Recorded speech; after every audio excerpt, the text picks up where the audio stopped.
yang diselenggarakan oleh Politeknik Multimedia Nusantara bekerja sama dengan Esensi Konsultan. Perkenalkan, nama saya Farah, selaku tim yang akan membantu jalannya acara kita pada malam hari ini. Nah, ini udah banyak banget juga nih yang join ke acara kita, jadi kita langsung mulai aja ya sekarang acaranya. Sekali lagi saya ucapkan selamat datang di acara Strengthening Parenting Connection 2023 yang merupakan rangkaian acara webinar dan juga workshop tentang parenting yang diadakan oleh Politeknik Multimedia Nusantara bekerja sama dengan Esensi. Di tahun ini, MNP dan juga Esensi rencananya akan melangsungkan dua rangkaian acara dengan tema besar. Yang pertama yang kita mulai pada malam hari ini itu temanya adalah tentang karir, yang dimana salah satunya webinar ini akan lebih spesifik nih Bapak Ibu untuk membahas soal understanding our children's gift atau gimana kita bisa lebih memahami karakteristik pembelajaran yang dimiliki oleh anak-anak kita. Nah, mungkin kita sebagai orang tua di sini sering gelisah juga atau mungkin masih bingung gitu ya. Kayak gimana sih kita bisa membimbing atau bisa mengarahkan anak-anak kita untuk bisa menentukan ataupun mengarahkan minat, bakat, serta keinginan dalam dirinya, tapi di satu sisi juga tidak memaksa begitu ya. Dan juga kita tahu kalau misalnya anak-anak kita yang mungkin sebagian besar itu sudah remaja, ini memiliki tingkat eksplorasi yang tinggi dan juga bisa dibilang gitu kalau punya perilaku yang cenderung berbeda atau pendekatan yang berbeda dengan kita selaku orang tuanya. Nah, untuk itu, melalui webinar ini, Bapak Ibu, kita akan sama-sama belajar tentang gaya belajar anak-anak atau types of multiple intelligence-nya mereka. Terus kita juga bisa belajar supaya bisa tahu nih pendekatan atau gaya yang tepat untuk bisa mendukung, mendengarkan, dan juga menyikapi dan membimbing keinginan anak-anak kita, serta bisa juga mengarahkan nih persiapan karir anak-anak kita di masa depan. Nah, nantinya tentunya di acara ini kita akan sama-sama belajar ya Bapak Ibu. Nah, saya juga ingin menginformasikan kepada Bapak Ibu peserta yang telah hadir di acara kita malam ini, kalau misalnya sudah ada hal yang nantinya ingin didiskusikan atau seiring dengan berjalannya acara, ada hal-hal yang ingin ditanyakan, itu boleh banget langsung tuliskan aja pertanyaannya di kolom chat, atau nanti bisa mengaktifkan fitur raise hand. Jadi nanti panitia bisa langsung manggil nih, jadi Bapak Ibu bisa langsung open mic aja untuk langsung bertanya ke para pembicara kita yang super keren malam ini. Oke, sebelum kita masuk ke acara inti, yuk kita kenalan dulu sama Politeknik Multimedia Nusantara, atau yang bekennya kita kenal dengan MNP, sebagai tim yang menyelenggarakan acara kita malam ini. Nah, kita akan kenalan dengan MNP melalui tayangan video singkat ya. Selamat menyaksikan Bapak Ibu.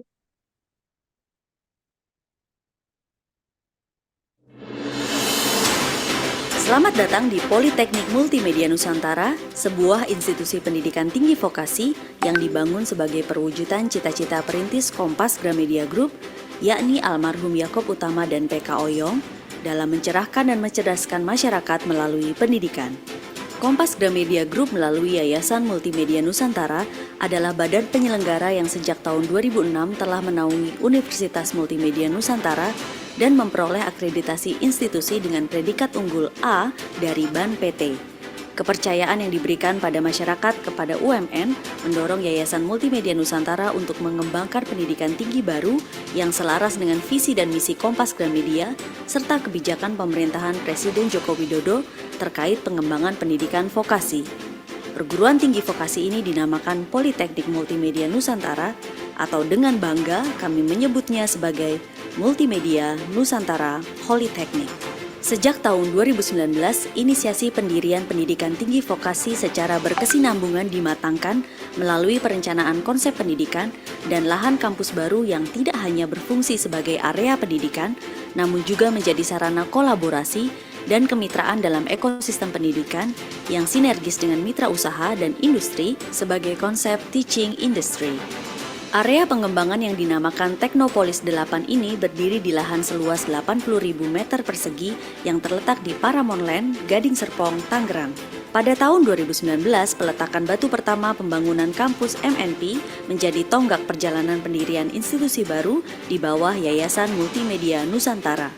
Kampus MNP memiliki luas gedung 13.300 meter persegi, terdiri dari 5 lantai untuk operasional akademik dalam bentuk kelas teori, laboratorium multimedia, praktik kolaboratif, pelayanan mahasiswa, ruang dosen dan function hall. Keseluruhan sarana prasarana telah didukung dengan media pembelajaran berbasis ICT dan siap untuk penyelenggaraan pembelajaran daring atau hybrid learning yang didukung oleh learning management system yang telah teruji. MNP didirikan dengan filosofi dan nilai-nilai yang sama dengan Kompas Gramedia Group yang mengedepankan humanisme transendental, pengembangan karakter dan inovasi berbasis ICT. Hal tersebut tercermin dalam visi dan misi MNP untuk mewujudkan pendidikan terapan yang membekali peserta didik dengan keterampilan yang relevan dan kontekstual. Metode pembelajaran utama adalah metode kolaboratif berbasis project-based learning, mendorong mahasiswa untuk aktif berinteraksi sejak awal studi dengan mitra industri. Hal ini merupakan wujud adaptasi kami dalam menjawab kebutuhan 21st Century Skills, Industry 4.0, dan pembelajaran di era pasca COVID-19. Dengan dukungan jaringan usaha Kompas Gramedia Group yang tersebar di Indonesia, maka salah satu dasar penentuan program studi perdana Politeknik didasarkan pada kekuatan jejaring selain kebutuhan pasar yang terukur. Hal ini guna memastikan ekosistem link and match dapat terwujud. 3 program studi perdana tersebut adalah program studi pada strata sarjana terapan, logistik elektronik niaga, animasi, serta pengelolaan konvensi dan acara. MNP meyakini bahwa keberhasilan pembangunan sumber daya manusia dapat terwujud dengan kerja keras, tujuan yang berintegritas, dan penyertaan ilahi untuk menjadi pendidikan tinggi vokasi terbaik bagi Indonesia. Oke, baik. Nah, jadi Bapak Ibu, setelah kita kenalan nih sama MNP, sekarang kita akan kenalan juga nih sama moderator dan juga pembicara kita pada malam hari ini. Tapi sebelumnya, saya ingin kembali mengingatkan ke Bapak Ibu, kalau misalnya nanti sudah ada pertanyaan yang ingin ditanyakan atau didiskusikan bareng-bareng, itu bisa langsung menuliskan pertanyaannya di kolom chat ataupun kolom Q&A yang ada di Zoom kita dengan format pertanyaan lalu tuliskan nama. Atau juga bisa nanti aktifkan fitur raise hand-nya, jadi nanti panitia bisa menginfokan untuk Bapak Ibu bisa open mic gitu, jadi bisa langsung ngobrol nih sama pembicara kita malam ini. Oke, selanjutnya kita kenalan sama moderator dan juga pembicara kita malam ini ya. Yang pertama, pembicara kita ada Ibu Ani Vekda atau yang akrab kita sapa dengan Ibu Ani. Nah, malam ini Ibu Ani akan menjadi moderator sekaligus speaker kita di acara webinar. Nah, Ibu Ani ini merupakan seorang psikolog sekaligus founder dari Esensi Konsultan. Kemudian selanjutnya yang kedua, kita ada pembicara yaitu Ibu Ning Nathan atau yang akrab kita panggil dengan Ibu Ning yang akan menjadi pembicara kita di acara malam ini. Ibu Ning Nathan atau Ibu Ning merupakan self mastery coach di bidang ADHD atau Attention Deficit Hyperactivity Disorder. Wah, keren-keren banget nih ya pembicara dan juga moderator kita malam ini. Gitu. Oke, jadi tanpa berlama-lama nih sebelum masuk ke acara inti, mungkin ada satu hal lagi gini Bapak Ibu ya. Mungkin kita bisa foto bareng dulu nih. Jadi kan masih fresh nih ya, jadi belum terlalu malam. Jadi mungkin kita bisa foto bareng dulu. Jadi Bapak Ibu jika berkenan boleh untuk open cam-nya. Jadi kita bisa foto bareng-bareng juga gitu. Nanti untuk kakak-kakak panitia mungkin bisa tolong dibantu ya Kak untuk foto barengnya. Gitu. Lipstiknya belum luntur ya Mbak Farah. Iya, betul. Bu Ani masih fresh ya kita ya lipstiknya gitu. Nanti dari Mbak Ayo Farah. Ibu, Bapak, yuk buka kamera sebentar, berarti klik aja. Iya, betul. Gak sampai semenit ini kita foto-foto cantiknya ini ya. Oke. Ibu Reti, dunia Reti. Selamat malam, Oh, Bu Ani. Selamat malam, Ibu-Ibu. Sudah, Mbak Farah? oke. Oke deh. Nah, ini nanti kita akan ada 2 kali foto Bapak Ibu. Jadi yang pertama, untuk yang halaman pertama ya, ini di hitungan ketiga kita bisa foto bareng. 1, 2, 3. Oke. Nah, sekarang untuk Bapak Ibu yang ada di halaman kedua, oke, dalam hitungan ketiga, 1, 2, 3. Oke. Oke, siap-siap. Sekarang kita langsung aja masuk ke sesi yang paling sudah ditunggu-tunggu nih ya sama Bapak Ibu, yaitu terkait dengan em, materi yang akan dibawakan oleh Ibu Ani dan juga Ibu Ning gitu. Nah, untuk Ibu Ning dan juga Ibu Ani, waktu dan tempat kami persilakan. Ya, terima kasih Mbak Farah. Terima kasih atas kesempatan yang diberikan kepada kami. Sejujurnya kami sangat happy bisa bertemu dengan Ibu Bapak di sini. Dan ini adalah mudah-mudahan ini adalah orang-orang tua yang punya permasalahan sama nih dengan saya dan Mbak Ning. Yaitu apa? Yaitu eh, berpikir atau bahkan kadang-kadang mengkhawatirkan bagaimana nih anakku sekolahnya gitu ya. Nah, sebetulnya kan kalau dari sekolah ujung-ujungnya gimana nih kerjanya nanti, gimana apakah hidupnya akan sejahtera gitu. Jadi ujung-ujungnya itu sebetulnya adalah kembali apakah nanti pada saat anak kita udah harus eh, berjuang sendiri. Mungkin kita kemudian berpikir pada saat kita udah nggak bisa mendampingi dia lagi, apakah anak-anak kita itu bisa mandiri, bisa sejahtera, bisa bahagia gitu kan ya. Nah itu kan sebenarnya urusannya kalau emak-emak pada ngumpul kan antara lain ngomongin itu, apalagi kalau udah untuk orang tua seumur-umur kita, setidaknya seumur-umur saya dan Mbak Ning, di mana kita mungkin udah kebanyakan di atas 40, mungkin ada yang di atas 50, di mana kita kemudian memikirkan bagaimana anak kita. Padahal itu kalau kita udah gitu tuh udah bukan anak lagi ya, udah orang. Tapi kadang-kadang kita juga masih memikirkan ini kalau beberapa teman mungkin yang masih di bawah 40, anaknya mulai remaja, terus mencoba gimana sih milih milih sekolahnya gitu loh, milih pekerjaannya. Nah, dari obrolan itu iseng-iseng dengan Mbak Ning, kemudian kita menemukan satu tema di mana kemudian karena saya juga banyak membantu, banyak terlibat di dalam kegiatan di MNP, yaitu suatu politeknik yang menurut saya luar biasa, sangat idealis, kemudian juga punya saya mengatakan ini, jadi punya satu gambaran tentang bagaimana membangun karakter anak, membangun karier anak. Yang saya tahu di MNP juga kami mempunyai satu program professional development journey yang menurut saya keren banget. Itu adalah bagaimana kita kemudian bisa memastikan anak-anak itu kemudian menemukan apa yang dia suka itu. Nah, waktu saya bilang sama Mbak Ning menemukan apa yang dia suka, terus bilang, oh iya itu ada konsepnya, katanya begitu. Oh ada ya Mbak ya? Ada katanya, dan itu adalah bagaimana kita sebagai orang tua kemudian bisa menemani, sebenarnya kalau kata saya ya, menemani anak-anak kita itu untuk mencapai menemukan, paling tidak menemukan hal yang sesuai dengan dirinya, sehingga tidak banyak lagi orang-orang yang mungkin masih sebagian besar juga kayak kita ngerasa bahwa kok aku nggak happy kerja di sini ya. Pernah nggak ketemu dengan teman atau dengan orang seperti itu? Kalau saya sering sekali, karena mungkin tampang saya kali ya, orang kalau ngeliat saya itu bawaannya pengen curhat gitu.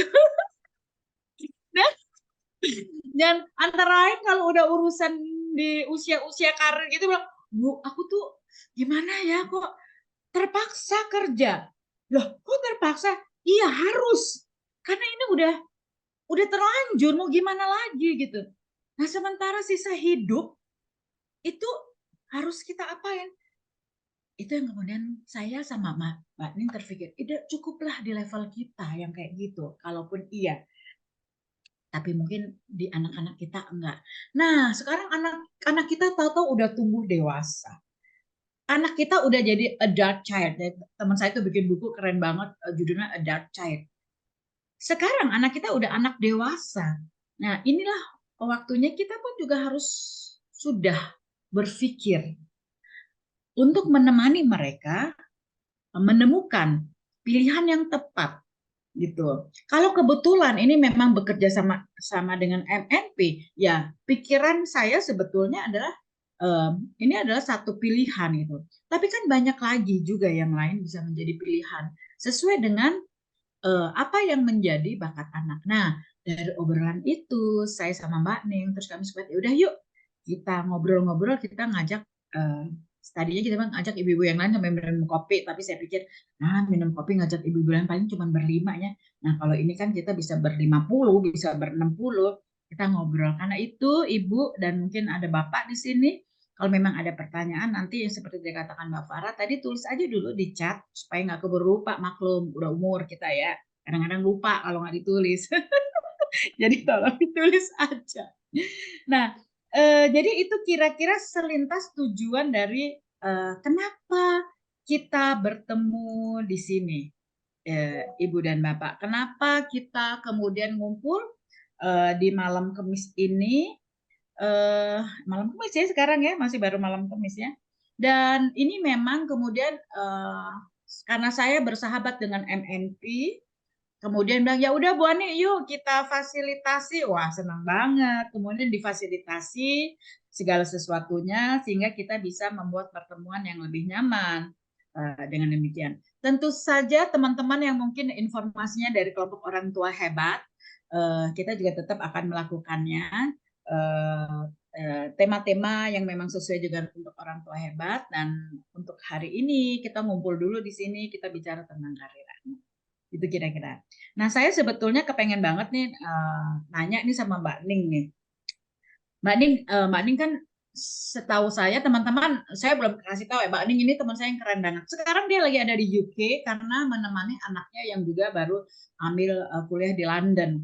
Nah, ini makanya di Mbak Ning sekarang mungkin jadi jam setengah 2 ya? Jam setengah 2 Iya, jam siang ya setengah kalau dua di sini. setengah 2 siang. Nah, Mbak Ning di dalam pengalamanmu ya, di dalam pengalamanmu sebetulnya gimana sih orang tua ini saya tuh kepengen banget tahu ya bagaimana orang tua ini kemudian menjalankan atau orang tua ini memilihkan atau apa ya istilahnya ya, peran kita, mungkin Mbak Ning bisa cerita untuk membantu si orang tua ini membantu anaknya untuk mendapatkan atau apa ya, melalui kali ya tahap-tahap dalam membimbing anak-anak ini. Intinya anggaplah anak-anak remaja deh gitu. Apa pengalamanmu Mbak kira-kira nih? Oke, selamat malam ya Bapak Ibu dan sekalian gitu ya. Ini anggap aja sih Mbak Ani, kita bisa juga sih ya anggap ini tuh kayak ngopi berjamaah gitu ya secara online. Bapak Ibu mungkin bisa ngopi masing-masing atau ngeteh masing-masing sambil kita ngobrol bareng-bareng gitu. Jadi santai aja gitu. Terus saya tadi waktu Mbak Ani ngobrol itu saya jadi tergelitik ya. Eh, Tentang ada dua statement nih Mbak Ani gitu ya. Yang pertama itu gimana menolong anak kita ini kan mungkin lagi sekolah atau lagi belajar di institusi apapun ya gitu ya. Apakah kita itu sedang menolong anak kita untuk belajar untuk hidup? Ya, artinya belajar untuk nantinya bisa kerja, terus habis kerja mungkin mendapatkan penghasilan dan seterusnya, atau kita itu sedang menolong anak belajar untuk kehidupan. Artinya ketika dia belajar, ketika kita mendidik mereka, kita tuh sedang mempersiapkan mereka untuk menjadi seorang pribadi ya. Jadi seseorang yang akan bisa produktif dan bisa mewujudkan apapun juga yang mereka inginkan dan apapun juga keterampilan, bakat passion mereka untuk kehidupan mereka. Mungkin dua hal itu ya Mbak Ani yang mungkin perlu Oh, kita oke. pegang Menarik, Mbak. sebagai orang tua Oh, ya. Apakah kita yes, menolong anak menarik. belajar untuk hidup Menolong atau anak menolong belajar. anak belajar untuk kehidupan? Itu meskipun sama-sama ada unsur hidupnya, ada perbedaannya. Itu dulu. Dan Udah mulai mungkin puyeng, bisa Mbak, saya. dibantu. Mungkin gini kali, supaya lebih jelas. Mas Pandu Iya, coba deh share screen skemanya Mbak Ning deh, Mas, yang boleh, ada iya. 3E itu deh. Iya. Nah, kita Dan pengen tunjukin ini sebentar kita kali yang bisa dimaksud Mbak Ning. bisa explore lebih lanjut nantinya dengan framework yang saya bilang tuh framework 3E ya. 3E ini silakan mungkin bisa dibantu untuk uh, teman-teman bisa Oke. lihat gitu ya. Frameworknya itu apa gitu. Tapi saya sambil Yang paling ceritain depan, gitu Mas, ya. yang 3E. Terus atas, Karena terus depan uh-uh, sekali. ketemu udah. Oke, saya sambil cerita aja ya Mbak Ani sambil nunggu Ya. Mas Pandu untuk untuk share screen-nya gitu. Jadi saya punya dua anak juga. Nah, itu. Dua-duanya sih sudah tadi itu yang dibilang Mbak Ani adult child.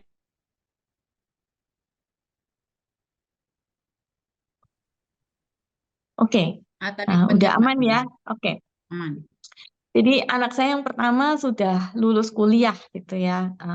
Sekarang sedang menjalani satu journey baru untuk memiliki satu profesi gitu, sedang cari kerja gitu ya. Terus yang kedua nih sedang melanjutkan kuliahnya sebenarnya udah masuk ke tingkat 2 sih sekarang gitu, cuman pindah lokasi gitu.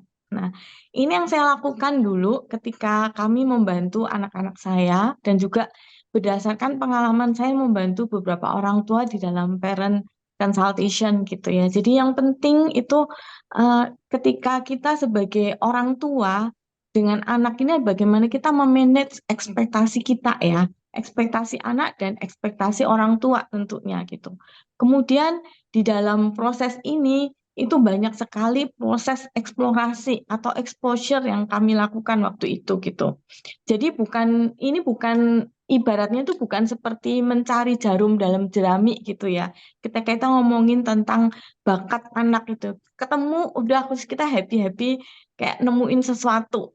Nggak kayak gitu ya. Jadi ketika kita sedang mengeksplorasi bakat ini kadang-kadang kita ketemunya itu nggak cuma satu, bisa dua atau tiga, dan bagaimana kita sebenarnya menolong anak tadi untuk menjalani kehidupannya, artinya bagaimana dia membranding dirinya juga gitu. Jadi dia akan satisfy dengan dirinya, dengan kelebihan maupun kekurangannya dia juga gitu. Dan di dalam proses itu ada banyak sekali pengalaman-pengalaman yang perlu kita berikan kepada anak gitu. Termasuk pengalaman di dalam rumah sendiri. Karena ketika kita ngomongin bakat itu ya Mbak Ani, itu kita nggak hanya ngomongin soal hal-hal yang nantinya akan dihadapin ketika dia berkarir misalkan gitu. Tapi banyak sekali keterampilan yang perlu kita berikan juga di dalam rumah. Contohnya misalkan gimana dia itu bisa memanage waktu, gimana dia itu bisa membangun resilience-nya dia dan lain sebagainya gitu. Jadi soft skill-nya juga perlu kita bentuk dan itu menurut saya banyak sekali yang bisa dikerjakan di dalam rumah. Oke, itu ya. Kemudian kalau kita ngomongin tadi range age-nya gitu ya. Ketika anak-anak di usia SMP lah misalkan di situ ya, itu kita lebih baik ya menolong dia untuk dia mengenali dirinya sendiri gitu ya. Tentang atau self-awareness. Yang mungkin kalau dikaitkan dengan workshop kita kemarin ya Mbak Ani dengan MNP Who Am I ya. Itu penting banget menurut saya. Karena kalau tadi itu, kalau istilahnya tadi pertanyaan Mbak Ani, kita happy nggak dengan apa yang kita kerjain sekarang gitu ya? Banyak di antara kita tuh ya, kalau saya lihat dulu sempat baca di sosial media fenomena salah jurusan misalnya kayak gitu. Dan orang-orang merasa nggak happy dengan pekerjaannya gitu ya. Karena ini menurut saya ya, self-awareness-nya ini yang nggak dibangun gitu. Dan menurut saya ini fondasi yang sangat-sangat penting gitu. Dan itu bisa kita kerjakan ketika anak-anak menjelang usia remaja ya atau SMP, SD akhir-akhir lah gitu ya di self awareness ini gitu.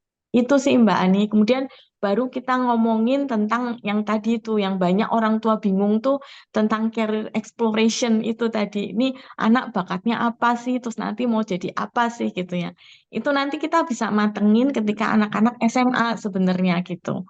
Tapi tadi itu penting banget kita bangun dulu UMI-nya itu, self awareness-nya menyangkut value yang dia nilai value atau nilai-nilainya dia, terus kemudian eh, ini ya apa namanya talent tadi, talent bakatnya, kelebihan kekurangannya di mana, terus passionnya juga gitu, dan juga personality-nya.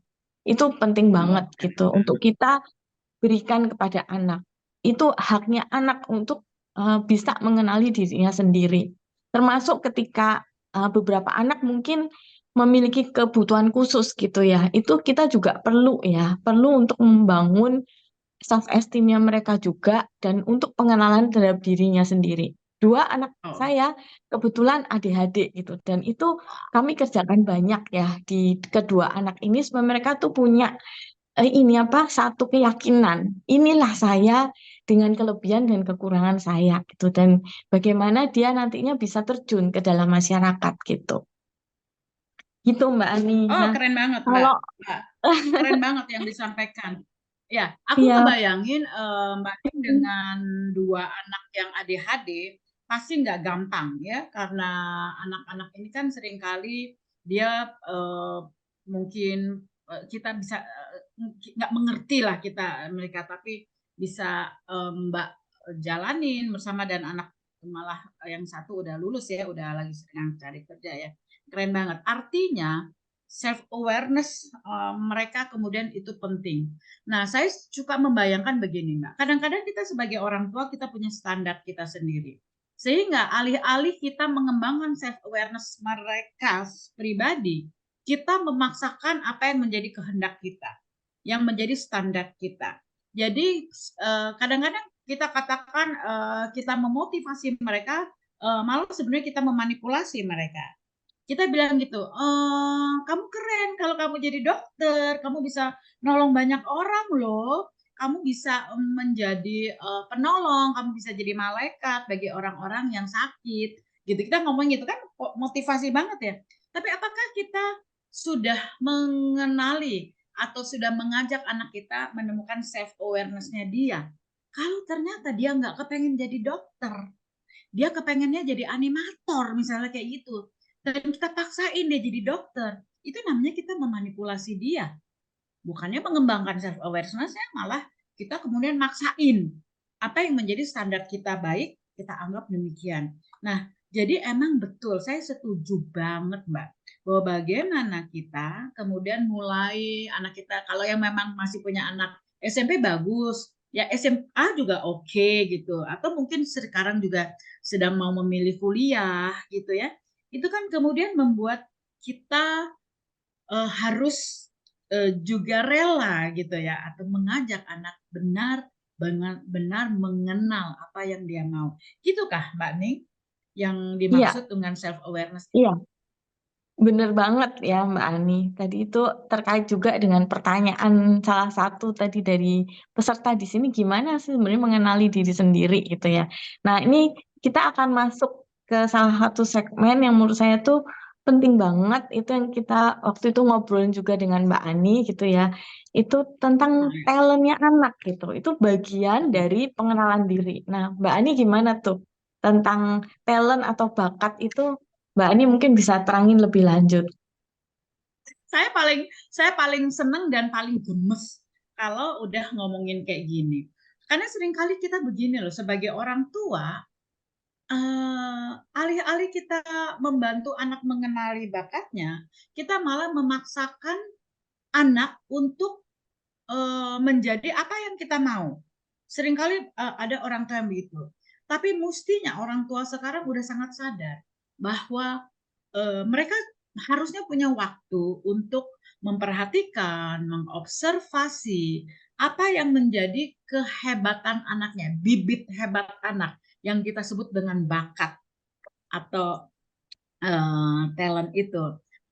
Ini sebenarnya agak teoritis ya, tapi saya nanti coba langsung aja misalnya dengan bakat ini kira-kira anak kita itu gambaran karirnya seperti apa? Nah, ini karirnya juga saya ambil yang gampang-gampang aja. Sebentar ya, saya lihat share screen dulu. Saya coba kayaknya Mas Pandu, saya coba share screen sendiri aja kali ya, atau gimana? Ini ya, oke. Apakah sudah kelihatan, Ibu, Bapak? Kelihatan Aman ya? Mbak Ani. Sudah, Bu. Aman ya? Oke, saya masuk ke sini aja dulu.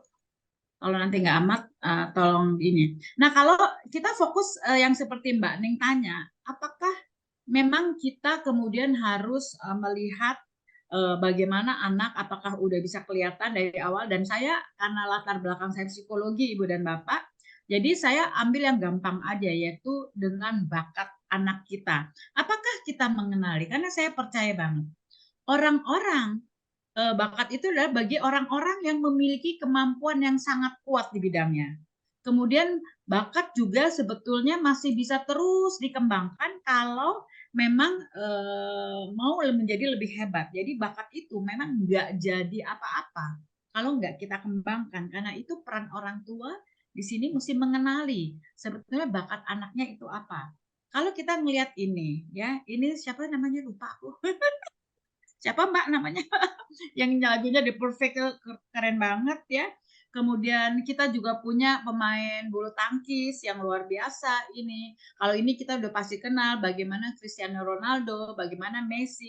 Itu kan orang-orang yang berbakat dan dia mendapatkan momennya, akhirnya mereka cemerlang, mereka berhasil. Nah, ini adalah yang saya maksud dengan bagaimana bakat itu kemudian membantu orang memperoleh kecemerlangannya kalau memang dia dilatih terus. Kalau nggak dilatih, ya nggak jadi apa-apa. Jadi ini yang harus juga dipikirkan oleh orang tua. Jangan sampai dia sudah menemukan terus dia santai-santai, enggak. Karena bakat itu sebetulnya menjadi sesuatu yang baru merupakan potensi. Jadi akan menjadi nyata kalau dia diasah terus. Itulah kira-kira yang saya maksud tadi. Nah, jadi pendidikan, kemudian latihan, itu akan mempengaruhi. Apakah bakat itu mempengaruhi karir? Yes, exactly. Jadi kalau anak kemudian menemukan bakatnya, kemudian dia bersekolah di bidang itu misalnya, dan kemudian nanti dia bekerja di bidang itu, harusnya dia kemudian menjadi sukses. Nah, makanya Mbak Ning seperti obrolan kita kemarin, anak Mbak Ning nomor 1 yang udah lulus kuliah dan sekarang lagi mencari apa yang cocok, itu nggak usah kita buru-buru, tenang saja, karena butuh waktu untuk dia bisa merasakan sebetulnya yang benar-benar aku suka itu apa ya? Bukan suka ya, yang benar-benar aku bisa itu apa? Contoh, seorang anak punya bakat main musik, ya udah begitu itu dikasih, diajarin, maka dengan cepat hasilnya kelihatan. Itu kan butuh waktu untuk memastikan apa sih yang menjadi bakat kita. Nah, pengalaman saya dengan MNP ini sekarang baru tahun ketiga setahu saya. Tahun pertama kita masih anaknya sangat limited. Tahun kedua itu udah mulai keren. Nah, tahun ketiga ini menurut saya ini kita udah punya murid-murid yang menurut saya keren-keren banget. Dan saya sih melihat anak-anak itu kita sangat optimis. Ibu Bapak kemarin saya dan Mbak Ning dan beberapa teman Fasil itu bikin kegiatan untuk anak-anak ini dalam professional development journey itu judulnya Who Am I? The New World buat mereka. Aduh, keren banget, pengen nangis rasanya. Anak-anak itu sangat murni, sangat natur ya, sangat sangat alami. Kemudian mereka mencoba menemukan apakah benar ini sekolah yang aku inginkan, bidang pendidikan yang aku inginkan. Dan mereka terbuka sekali karena kita membuka diri, kami membuka diri untuk kalau mereka mau mengekspresikan, menyatakan itu disampaikan. Nah, ini yang saya suka banget. Mungkin karena juga masih baru ya kita ya, jadi masih kober gitu-gituan, masih kober memperhatikan bakat-bakat anak. Dan sebetulnya kalau saya ingin mengatakan, kadang-kadang kita kan juga terus berpikir apakah bakat itu juga diturunkan. Saya sih lebih percaya bahwa itu dilatih dengan lingkungan yang kondusif. Jadi kalau saya lihat teman-teman di MNP itu kan selalu memberi kesempatan, membuka. Misalnya belum ada nih istilahnya UKM ya Bu ya, UKM gitu ya. Terus anak pengen, ya udah bikin aja. Jadi kemarin tuh menurut saya, Mbak Ning tahu deh, Mbak Ning ngelihat juga buktinya ya gimana anak-anak itu kemudian ngomong itu bisa seenaknya, tapi itu satu yang natur ya. Kemudian mereka punya motivasi, punya keberanian, mereka bisa mengenali hambatan. Itu yang bisa mempengaruhi talent ini berkembang atau tidak ya. Nah, Mbak Ning, saya pengen jelasin sedikit ya. Ini agak teoritis sedikit, mungkin saya minta waktu mungkin 7-8 menit ya untuk menjelaskan ini. Ini yang disebut dengan multiple intelligence. Jadi kecerdasan ganda lah istilahnya gitu. Nah, kecerdasan yang dimaksud di sini ada saya menerjemahkan sebagai bakat. Jadi sebetulnya nggak ada pendekatan yang benar-benar cuma satu. Jadi semuanya tuh harus dilakukan banyak pendekatan untuk kemudian kita bisa tahu sebetulnya anak kita itu punya apa yang dia bisa mampu, dia bisa miliki dan itu memudahkan dia pada saat dia mempelajari sesuatu. Kalau sesuai dengan apa yang dibakati oleh dia, dia akan lebih mudah. Kan kalau lebih mudah, jadi kita mau ayo belajar, ayo tuh stres. Kita stres, dia stres, nggak jadi apa-apa. Tapi kalau dia suka, bukan suka sih gitu, dia gampang gitu ya, itu kemudian semuanya bisa berjalan dengan cepat. Jadi multiple intelligence adalah suatu pendekatan yang berpusat pada anak, bukan orang tua. Jadi ini yang sebetulnya harus kita pahami dulu ya, supaya kita bisa melihat bahwa banyak cara untuk kita menggunakan banyak kemampuan kita, banyak cara untuk kita menggunakan. Saya belajar dari apa yang dikatakan oleh si Howard ini, menurut dia saat ini kira-kira ada 8 kecerdasan. Ada satu kecerdasan yang sekarang masih jadi kandidat, masih di research. Ya mudah-mudahan Pak Howard ini jangan meninggal dulu ya supaya risetnya selesai gitu ya. Kecerdasan yang ada sekarang ini yang dinyatakan di dunia adalah 8 ini. Ada kita mungkin mulai dari logical reasoning, interpersonal, body kinesthetic, linguistik, intra, naturalis, spasial, musikal. Ini adalah yang di-research dan ditemukan seperti ini di dalam diri orang-orang. Kita lihat satu-satu secara cepat ya Ibu Bapak. Kita bicara tentang bakat bahasa. Bakat bahasa ini dengan cepat kita bisa temukan di anak-anak pada saat dia masih kecil. Dia suka menulis, tahu dia bisa menulis puisi, misalnya gitu. Tahu-tahu dia kemudian menulis satu cerita, ya. Ini adalah kecerdasan bahasa. Saya merasa dulu saya punya, tapi nggak dikembangkan. Taunya dari mana? Saya tiba-tiba menulis satu cerita, saya simpen. Kemudian kakak saya, menulis apa? Katanya, cerpen, saya bilang itu. Kirim dong ke Aneka Yes. Zaman dulu kita ya, ada kan majalah Aneka Yes ya kalau nggak salah ya. Malu saya. Dan kemudian orang tua saya tidak mencoba mengembangkan itu. Jadi terpendam. Kemampuan berbahasa saya tidak berkembang. Padahal saya yakin bisa. Kenapa saya yakin? Karena sekarang saya jadi psikolog. Pada saat saya menuliskan anamnese orang gitu, itu kayaknya lancar aja. Berarti sebetulnya ada bakat saya di situ. Artinya ibu bisa lihat, ibu bapak bisa lihat, anak ibu melakukan itu enggak? Apakah dia suka menulis puisi? Atau dia suka membaca puisi? Atau dia suka mengoreksi puisi? Misalnya kayak itu, ini baru puisi aja. Itu banyak. Apakah dia suka menulis cerita? Dan sebagainya. Atau dia suka berbahasa asing, misalnya kayak gitu. Ini semua itu adalah tanda-tanda. Berbahagialah kalau itu ditemukan lebih awal. Jadi anak dengan seperti ini, itu mungkin dia bisa jadi jurnalis, penulis, penerjemah, dan lain-lain yang berkaitan dengan tulis-menulis. Dia bisa jadi reporter. Ya. Kalau reporter kan itu ujung-ujungnya bisa jadi host seperti si Najwa Shihab mungkin gitu ya, seperti kayak si Harpo, siapa sih yang orang itu tuh yang keren banget dari Amerika tuh, yang hebat banget, keren banget, itu dari kemampuan berbahasa, baik lisan maupun tulisan. Satu. Yang kedua, misalnya kita bicara tentang spasial, yaitu bagaimana anak-anak berimajinasi tentang bentuk-bentuk gambar. Oh, ini saya nggak banget. Menurut saya untuk hal yang ini, intelijen ini saya idiot, nggak bisa ngebayangin. Tapi banyak anak yang bisa membayangkan satu gambar dan mentransformasikan dari ide ke ekspresi visual. Saya dulu punya satu teman, saya ingat banget di SMP. Pokoknya begitu dia dapat kayak balok gitu ya, udah jadi bentuk. Dia udah jadi bentuk yang lain. Itu keren banget. Ada di pikirannya dia, dan kemudian krak pakai kayak dia pakai kayak cutter apa sih zaman dulu tuh kita. Jadi itu adalah orang-orang yang punya sebetulnya visual intelligence. Jadi spatial intelligence, bisa juga visual.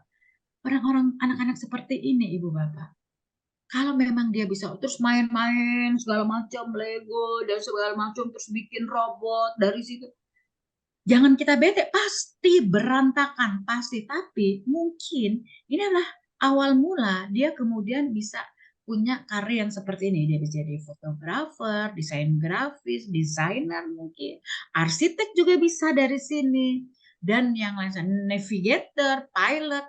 Kita bisa lihat loh dari sini menurut saya. Sekarang ini nih, ini kalau ini jadi kebanggaan orang tua ya. Orang tua bisa stres nih kalau anak-anak matematik aja jelek. Padahal ini hanya the ones of sedemikian banyak intelijen.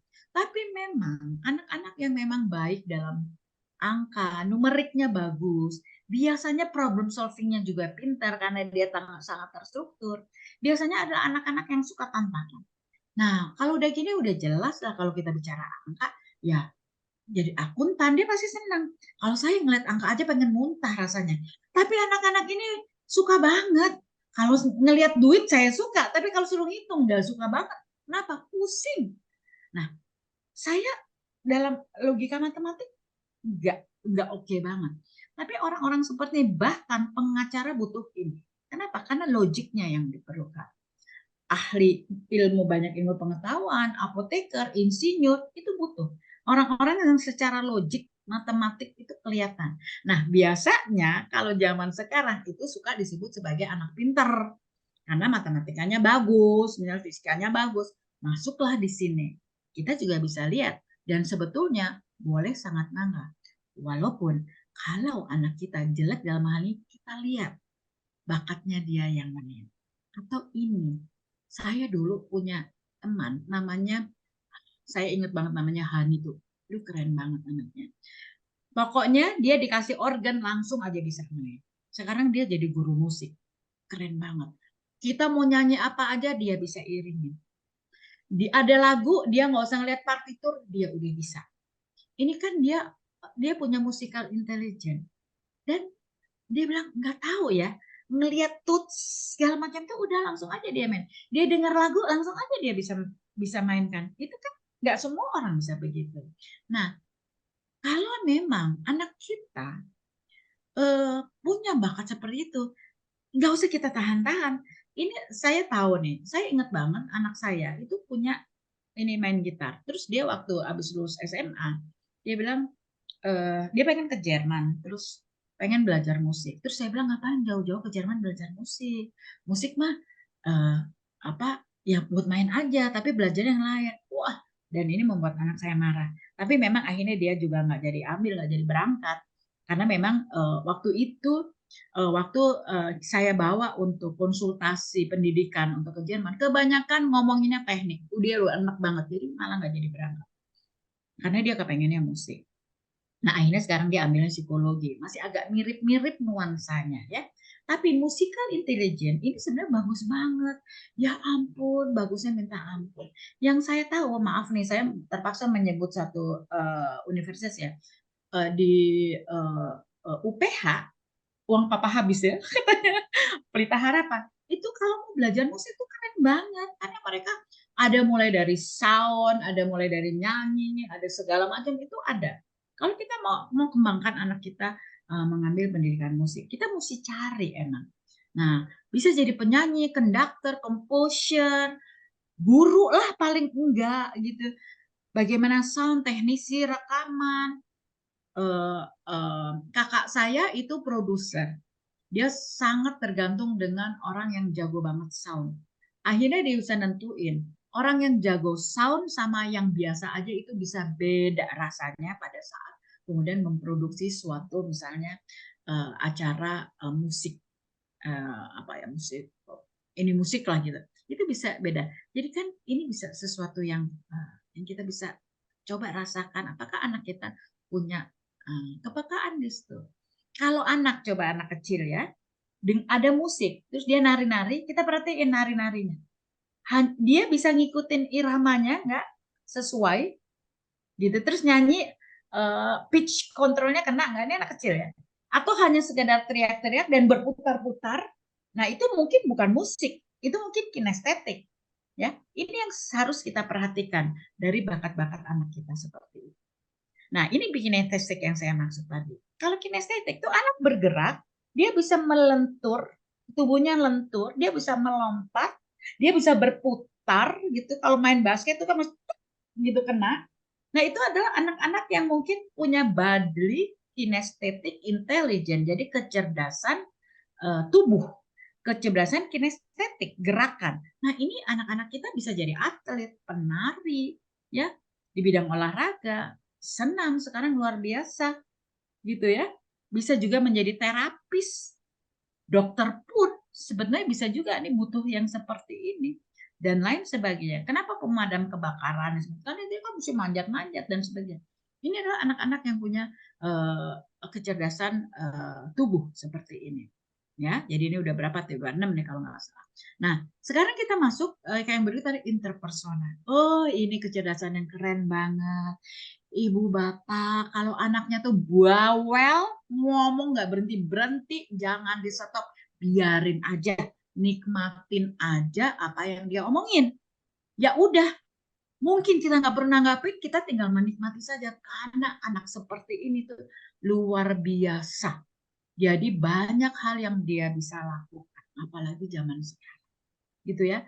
Jadi ini anak-anak yang punya interpersonal intelligence itu yuk kita ajak, kita bangun terus karena banyak sekali nanti yang bisa dia lakukan di dalam pekerjaannya. Ini namanya interpersonal intelligence, di mana dia mampu berinteraksi dengan orang, dia mampu berempati terhadap orang lain, dia bisa langsung mengerti bagaimana orang itu, bagaimana dia bisa ngelihat terus perasaan, terus dia bisa menyampaikan, berempati ya. Ini adalah interpersonal.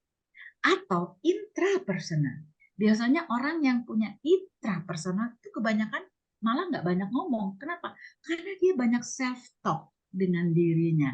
Nah, ini yang sebetulnya yang kita juga harus cermatin. Saya dulu punya sahabat, sekarang sudah meninggal. Anaknya itu, ingat ya zaman dulu ya, waktu ada tsunami di Aceh. Anak ini nggak bisa tidur, sampai ibunya malam-malam telepon saya, aku nggak bisa tidur. Loh kenapa? Tahu nggak nih yang ditanya? Gue udah nggak bisa jawab. Apa? Dia tanya, Mama, itu orang-orang yang kena tsunami, itu kemana mereka? Kemana Mama mereka? Dan dia bisa nangis. Jadi dia langsung berpikir tentang apa. Terus pertanyaan lainnya, Mama, kenapa ya kok buntut kuda itu begitu ya bentuknya? Kenapa nggak kayak buntut kucing misalnya kayak gitu? Pertanyaan model kayak gitu. Mama, kenapa ya jari kita kok ada beda-beda ya? Kenapa nggak semuanya jempol gitu? Pertanyaannya itu sesuatu yang membuat ibunya terutama saat itu berpikir harus dijawab apa. Nah, ternyata itu yang disebut dengan intrapersonal. Anda tahu Nelson Mandela? Nelson Mandela itu orang yang punya intrapersonal yang sangat kuat. Bagaimana dia kemudian bisa mengajak orang memaafkan dari apartheid gitu ya, kemudian membuat dunia kemudian lebih mencoba memilih untuk bahagia. Kita lihat Afrika Selatan agak lebih cepat untuk bangkitnya ya, karena ini ada seseorang yang hebat punya kecerdasan intrapersonal yang kemudian menjadi pemimpin di sana. Ngomong banyak? Enggak. Nelson Mandela nggak banyak ngomong. Tulisannya menginspirasi, kata-katanya menginspirasi. Karena orang-orang seperti ini tuh dia punya pemikiran yang baik. Coba cek anak kita, kadang-kadang kita bilang, ngapain sih kamu ngelamun-ngelamun? Cek dulu, dia bisa mungkin dia sedang berkomunikasi dengan dirinya, gitu ya. Nah kemudian ini kalau nggak salah yang akhir atau ketujuh ya, naturalistik. Jadi natur, alam. Jadi ada kemampuan bagaimana kita mengobservasi dunia yang berkaitan dengan dunia natural. Kalau kita sering nonton National Geography atau apa, kita kan bisa ketemu dengan orang-orang yang ngelihat snake, ngelihat ular, bilang, halo cantik, dia bilang, ya ular dibilang cantik. Dia ngelihat daun dengan cepat, dia berkata, oh ini beracun, ini nggak beracun, dan sebagainya. Ngelihat binatang, dia bisa langsung berkomunikasi dengan itu. Ini adalah orang-orang yang punya natural intelligence. Gitu. Nah, orang-orang seperti ini itu kan bisa banyak banget yang bisa dia lakukan ya. Jadi ahli botani, geologis, orang penjaga hutan, dia pasti akan senang sekali. Aduh, itu saya punya teman ya tinggalnya tuh di hutan Kalimantan. Dia kerja di satu apa yang namanya apa ya istilahnya gitu. Itu untuk menghasilkan karbon. Perusahaannya itu menghasil karbon. Jadi dia tinggal di hutan dan dia senang sekali di sana ya. Kenapa? Karena dia bisa bertemu dengan begitu banyak pohon, kadang-kadang binatang, tapi yang disuka karena begitu banyak pohon yang bisa dia semacam kayak bisa diajak ngomong dan sebagainya. Aneh ya, tapi itulah yang terjadi Ibu Bapak. Ini adalah orang-orang yang mungkin punya kecerdasan naturalis. Nah, ini yang terakhir adalah eksistensi. Eksistensi ini agak mirip dengan intrapersonal yang tadi saya bilang Nelson Mandela. Biasanya ini dua ini suka on off datangnya silih berganti ya. Dia suka bertanya tentang asal kehidupan. Anak teman saya tadi, ibunya sedang berpikir tentang dua, apakah dia intrapersonal ataukah dia eksistensial. Saya bilang sama dia, kayaknya anak lu eksistensial intelijennya bagus deh, gitu. Tapi menurut gue interpersonal dia suka ngomong sendiri gitu. Nah ini kita dalam rangka mengobservasi anak ini sebetulnya cocoknya apa dan tahu apa yang dipilih anak ini sekarang. Dia jadi pengusaha. Kenapa? Karena dia nggak gampang ngomong sama orang. Jadi udah aku pengusaha, apalagi sekarang dunia usaha juga kayaknya menurut dia nggak perlu harus banyak ngomong sama orang dan dia menghasilkan satu hasil yang menurut saya keren banget. Nah, ini adalah bagaimana eksistensial intelijennya dia atau kecerdasan eksistensinya dia itu nggak diketawain sama ibunya. Kadang-kadang kita suka ketawain gitu ya, anak kita ngomong aneh-aneh terus kita ketawain. Nah, ini kira-kira yang mungkin bisa menjadi sesuatu yang bisa kita coba cek lagi yang tadi saya katakan. Apakah kita memotivasi anak kita atau memanipulasi justru anak kita? Itu Mbak Ning agak panjang nih tentang multiple intelligence, tapi Panjang kelihatannya tapi ini luar biasa ya Mbak Ani ya. Apa ya, apa jadi kita kalau sebagai ya, bakat itu loh Mbak, iya kan? iya kalau buat saya tuh jadi kayaknya sebenarnya kalau kita mau peka nih ya sama anak gitu ya. Jadi sebenarnya kesempatan untuk Ya, jadi apapun juga itu ada gitu ya. Dan banyak di antara kita tuh tadinya termasuk saya ya Mbak Ani itu mengkotak-kontakan anak. Jadi kayak semacam judgement gitu. Kalau anak saya nggak jago matematika gitu atau istilahnya IQ-nya nggak tinggi gitu. Artinya dia nggak akan bakalan berhasil dalam hidupnya gitu. Tapi melihat tadi Mbak Ani memaparkan 8 jenis kecerdasan itu ya, itu artinya kalau saya lihat ya, setiap anak pasti punya ya satu atau dua atau mungkin tiga bahkan gitu ya, ya, tipe-tipe ya, kecerdasan tadi dan itu penting banget ya Mbak ya buat karirnya atau bidang pekerjaan yang dia ambil kelak gitu ya Mbak Ania. penting banget.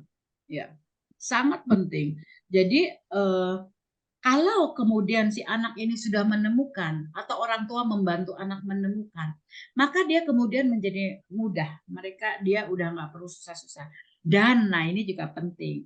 Kemudian kita cek apakah dia juga kemudian bertemu dengan minatnya. Kalau misalnya cocok nih, yang tadi saya bilang tentang kita lihat aja Agnes Monica deh yang kita kenal semua. Dari kecil kita udah tahu dia ya, dia pembawa acara, dia yang tralala trilin, itu zaman kita juga kecil ya, Agnes Monica kecil zaman kita juga masih. Tapi sekarang apa yang dia lakukan? Dia nggak terkalahkan menurut saya. Kenapa? Karena dia kemudian kinestetiknya bagus, jago dance, ya, suaranya bagus, jadi musikalitasnya bagus, ya, dan dia memang suka. Apa yang membuat dia dari kecil loh dia? Berarti dia tekunin, tekunin, tekunin. Dia nggak bosan untuk menekuni itu. Dan akhirnya pada saat itu kemudian bertemu dengan kesempatan yang jadi cemerlang. Let's say kita anggap sekarang Putri deh Mbak Ning. Putri Aryani. Ya, dia punya bakat yang luar biasa. Kenapa? Bapaknya yang menemani dia untuk mengembangkan bakatnya itu. Ya. Dan minatnya juga besar. Mengapa dia bisa betah? Karena bapaknya itu menemani, minatnya dia besar dan dia bakatnya kuat di musik. Sekarang dia sedang ingin terus-menerus mencari momen itu yang membuat dia menjadi cemerlang. Udah cemerlang sayang, tapi dia pengen cemerlangnya itu sak dunia. Coba bayangkan, itu kan kita tinggal tunggu waktu, sabar untuk itu.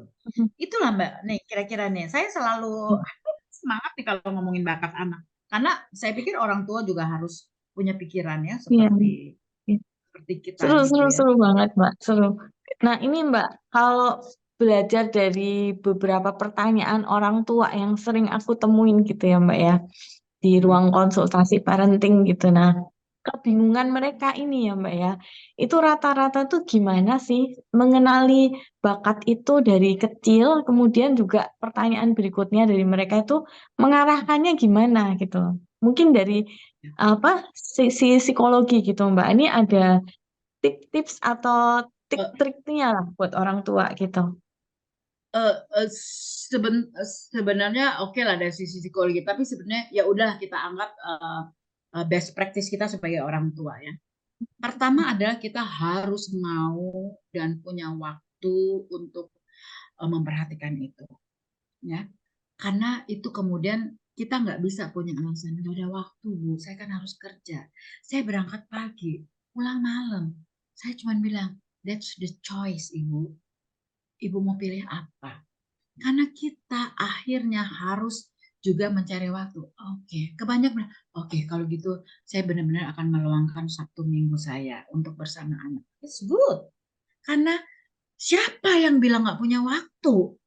Yang bilang nggak punya waktu adalah orang yang nggak mau mengatur waktunya. Loh, untuk anak kok. Untuk anak kok coba-coba gitu ya. Tapi itu memang penting sebetulnya.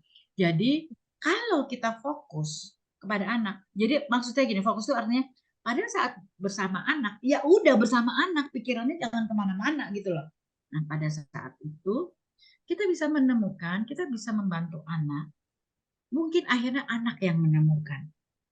Ya, saya sih ini pengalaman saya pribadi ya. Akhirnya anak saya akhirnya yang saya agak terkejut adalah dari musik, dari keinginan musik, padahal dia IPA, dia nggak mau teknik, ujung-ujungnya dia mengambil psikologi, ternyata di psikologi dia bisa selesai dengan cepat, tepat waktu, hasilnya bagus, nilainya oke.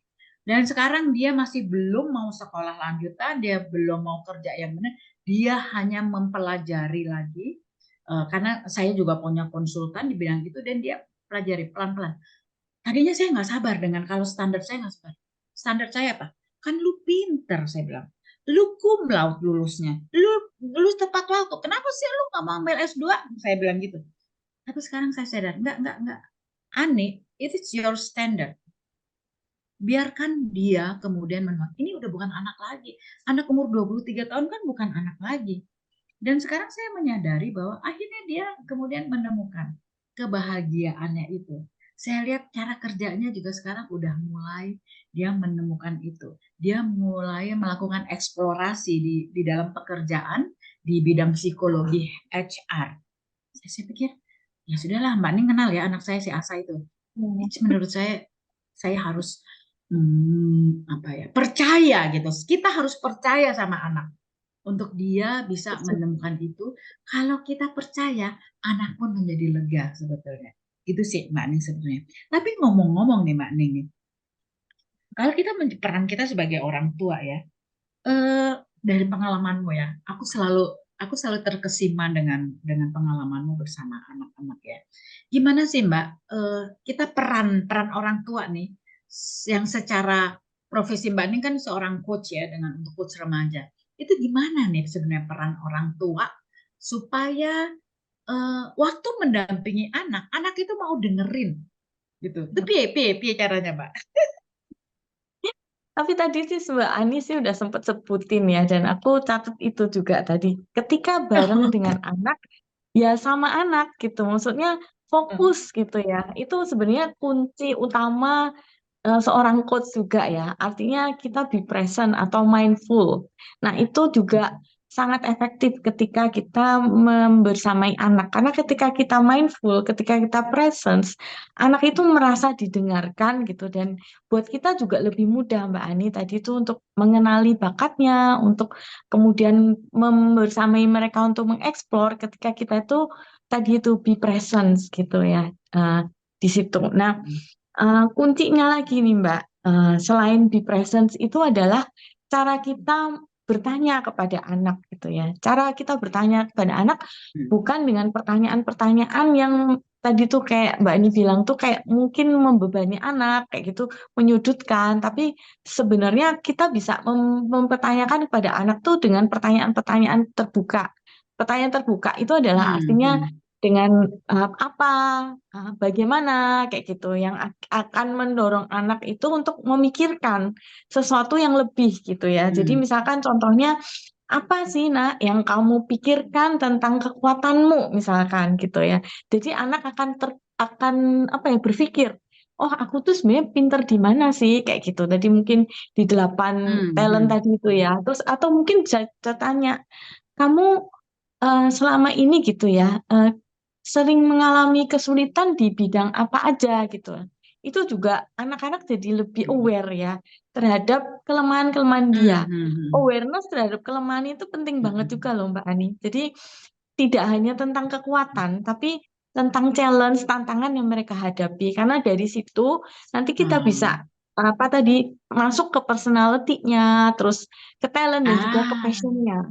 Kalau misalkan, oh aku tuh ternyata aku tuh nggak suka misalkan musik atau aku suka sebenarnya musik, tapi kalau diajarin dengan begitu-begitu, aku nggak suka gitu. Itu kayak anak saya yang kedua tuh ya. Jadi saya sempat masukin dia ke salah satu institusi belajar musik yang menurut saya tuh the best lah. Itu pandangan orang tua gitu ya. Ternyata mental gitu loh Mbak. Dan ketika saya oke stop lah, kita stop gitu. Tapi ternyata dia nggak berhenti dan dia mencari jenis musik yang lain, jenis musik yang apa yang manga-manga gitu ya Mbak ya. Maksudnya yang Japanese kayak gitu. Dan itu dia cukup enjoy dengan itu dan akhirnya malah larinya ke kayak tadi tuh kayak yang sound engineering, terus dia bisa bisa create apa lagu-lagu yang dia suka gitu ya kayak gitu.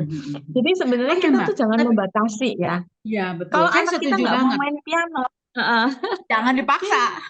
jangan dipaksa gitu. Mungkin dia larinya ke jenis musik yang lain kayak gitu loh, gitu. Ya, Itu ya. Mbak. Mungkin kuncinya itu aja sih Mbak Ani. Jadi Ya, ya. tadi itu Seru banget. mendukung anak terbuka ya, listen, be Yes, present. yes. Kemudian yang kedua, kalau kita bertanya kepada anak, kita mau menggali dari anak itu lakukan dengan pertanyaan-pertanyaan terbuka gitu. Terbuka. Jadi tidak Ya. menghakimi, tapi pertanyaan-pertanyaan Ayo mendorong Mbak. anak untuk berpikir, untuk mengeksplor dirinya sendiri, gitu deh Mbak.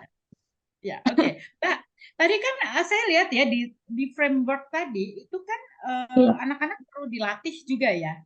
Mm-mm. Kalau menurut Mbak Ning ini kan sekarang ini perkembangan zaman sekarang ini kan kita serba pilihannya banyak tapi susah juga nih. Ini karena waktunya udah tinggal beberapa menit lagi nih Mbak Iya. kita Mbak.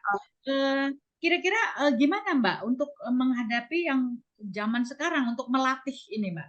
Menurut Mbak gimana? Mungkin singkat aja ya sebelum nanti kita lempar ke pertanyaan ke orang tua Iya, gitu. Jadi prinsip saya itu mungkin udah beda ya. Kalau zaman kita dulu tuh kita dilatih untuk menekuni satu bidang aja. Oke, kamu belajar untuk jadi seorang dokter gitu. Jadi akhirnya udah belajar melulu untuk jadi seorang dokter. Atau mungkin belajar untuk jadi seorang insinyur, insinyur apa ya? Kita belajarnya itu aja gitu. Tapi kalau ngelihat perubahan zaman sekarang ya Mbak ya, kalau saya lihat tuh sekarang perkembangan zaman cepet banget gitu dan orang-orang tuh dituntut untuk agile atau cepat beradaptasi dan Ya, juga multi talent gitu. Jadi ya. yang tadinya bentuknya itu kalau kita tuh dig down satu atau bentuk kayak I gitu ya. Itu Oke. Mungkin saya sekarang bisa ini ya Mbak ya, yang dimaksud Mbak ya. ya sebentar. Ya, mungkin bisa show sedikit screen-nya.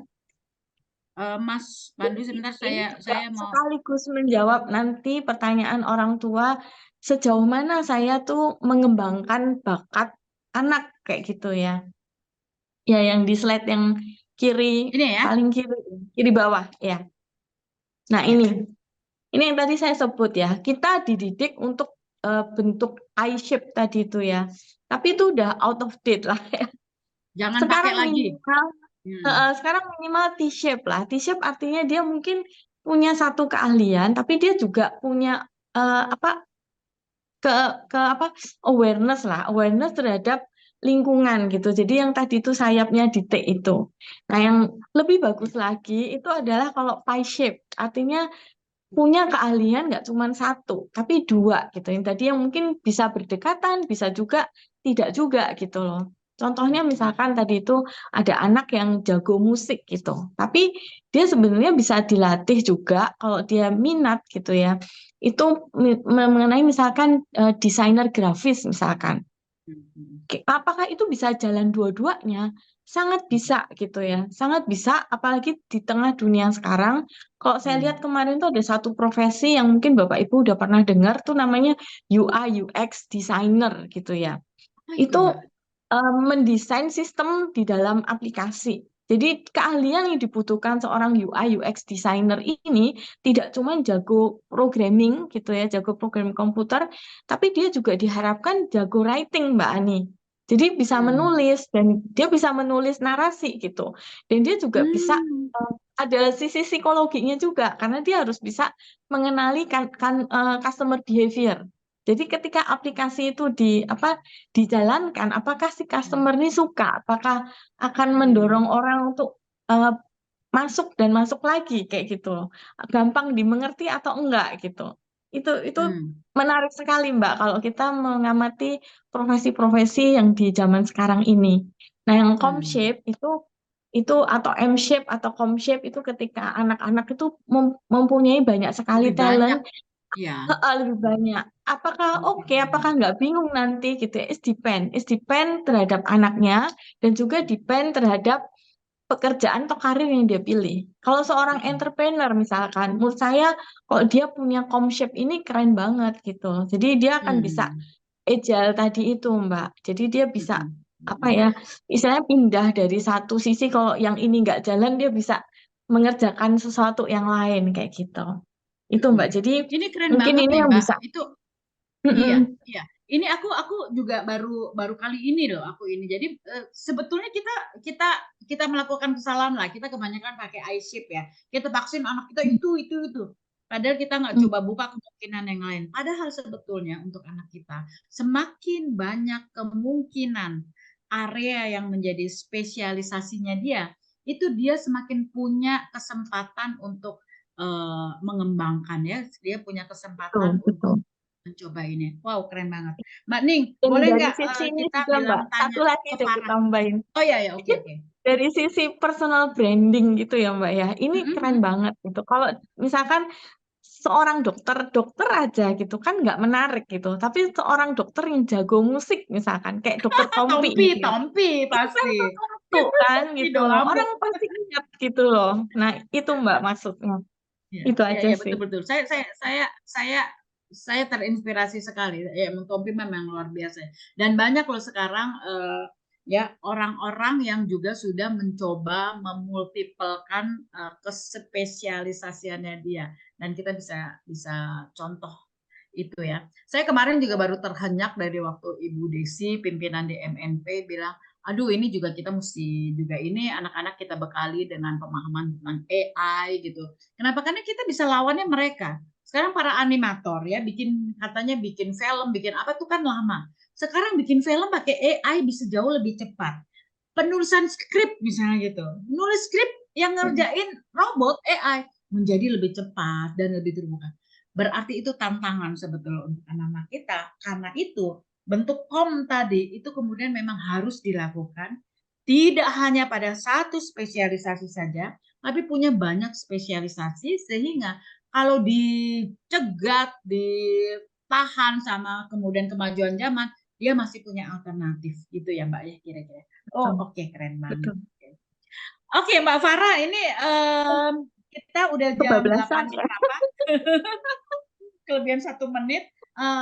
Mau pertanyaannya bagaimana nih? Kira-kira enaknya nih Mbak Farah nih.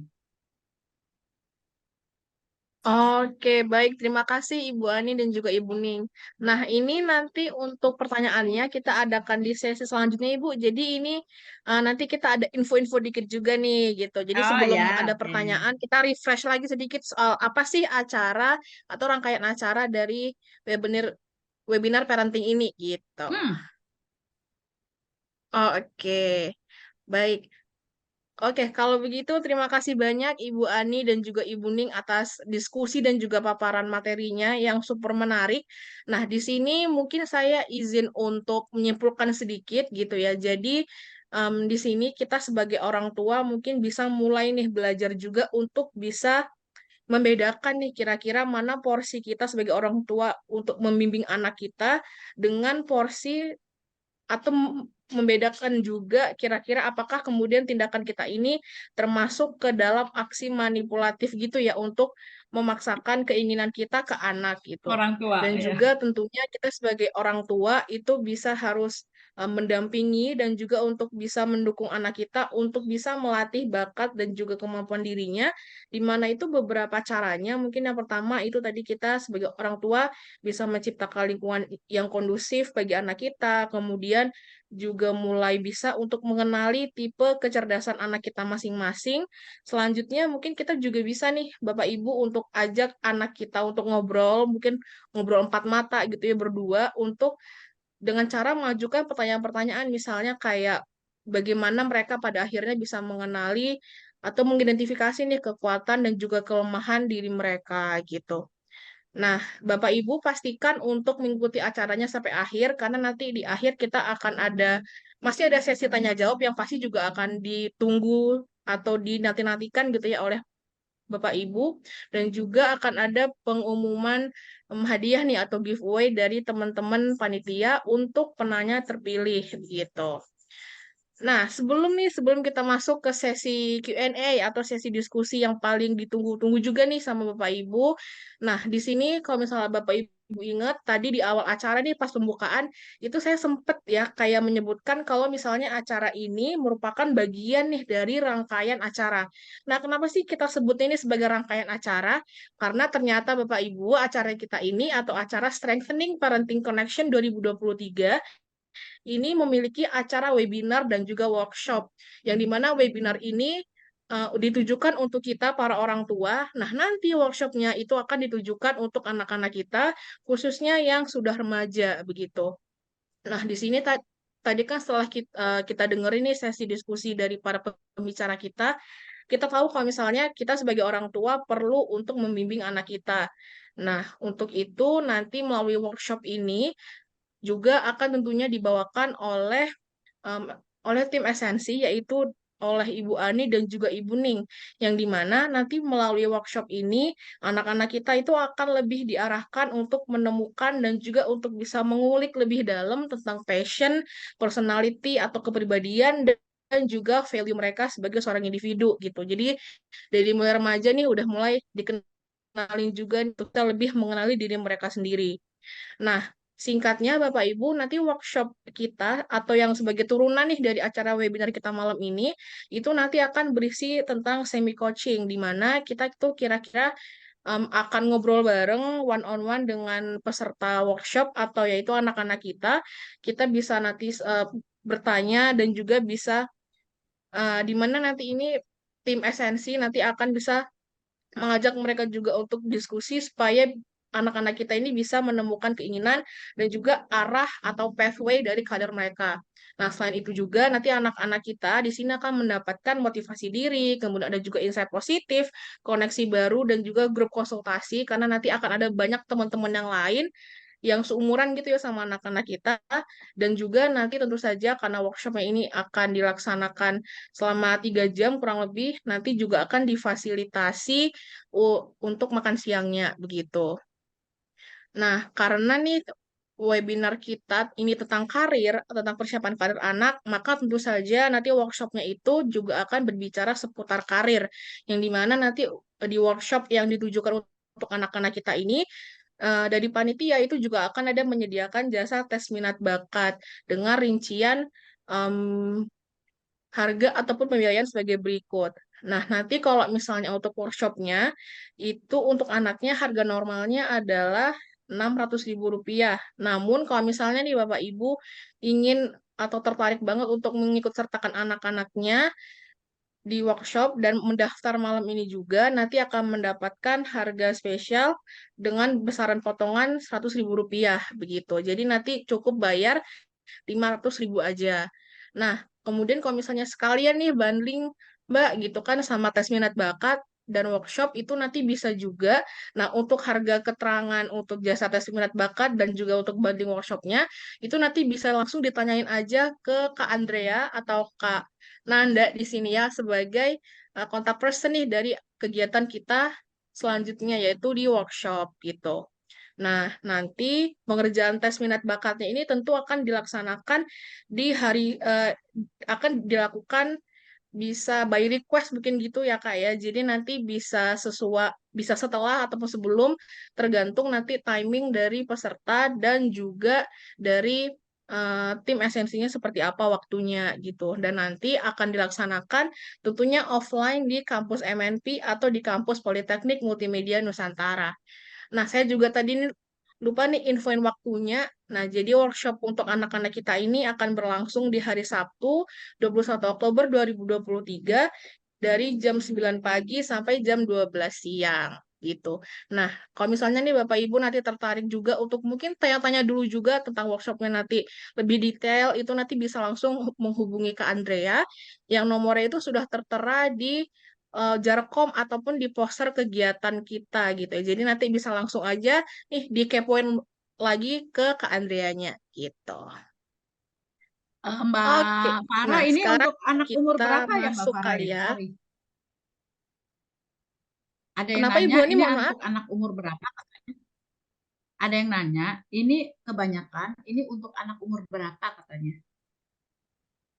Oke, baik. Nah, untuk workshopnya ini diutamakan untuk anak-anak remaja, misalnya anak-anak yang sudah bersekolah di jenjang SMP ataupun SMA gitu. Itu sepertinya bisa lebih cocok nih untuk bisa lebih sudah mulai mengenal nanti kira-kira mau belajarnya lebih belajar apa pas kuliahnya gitu.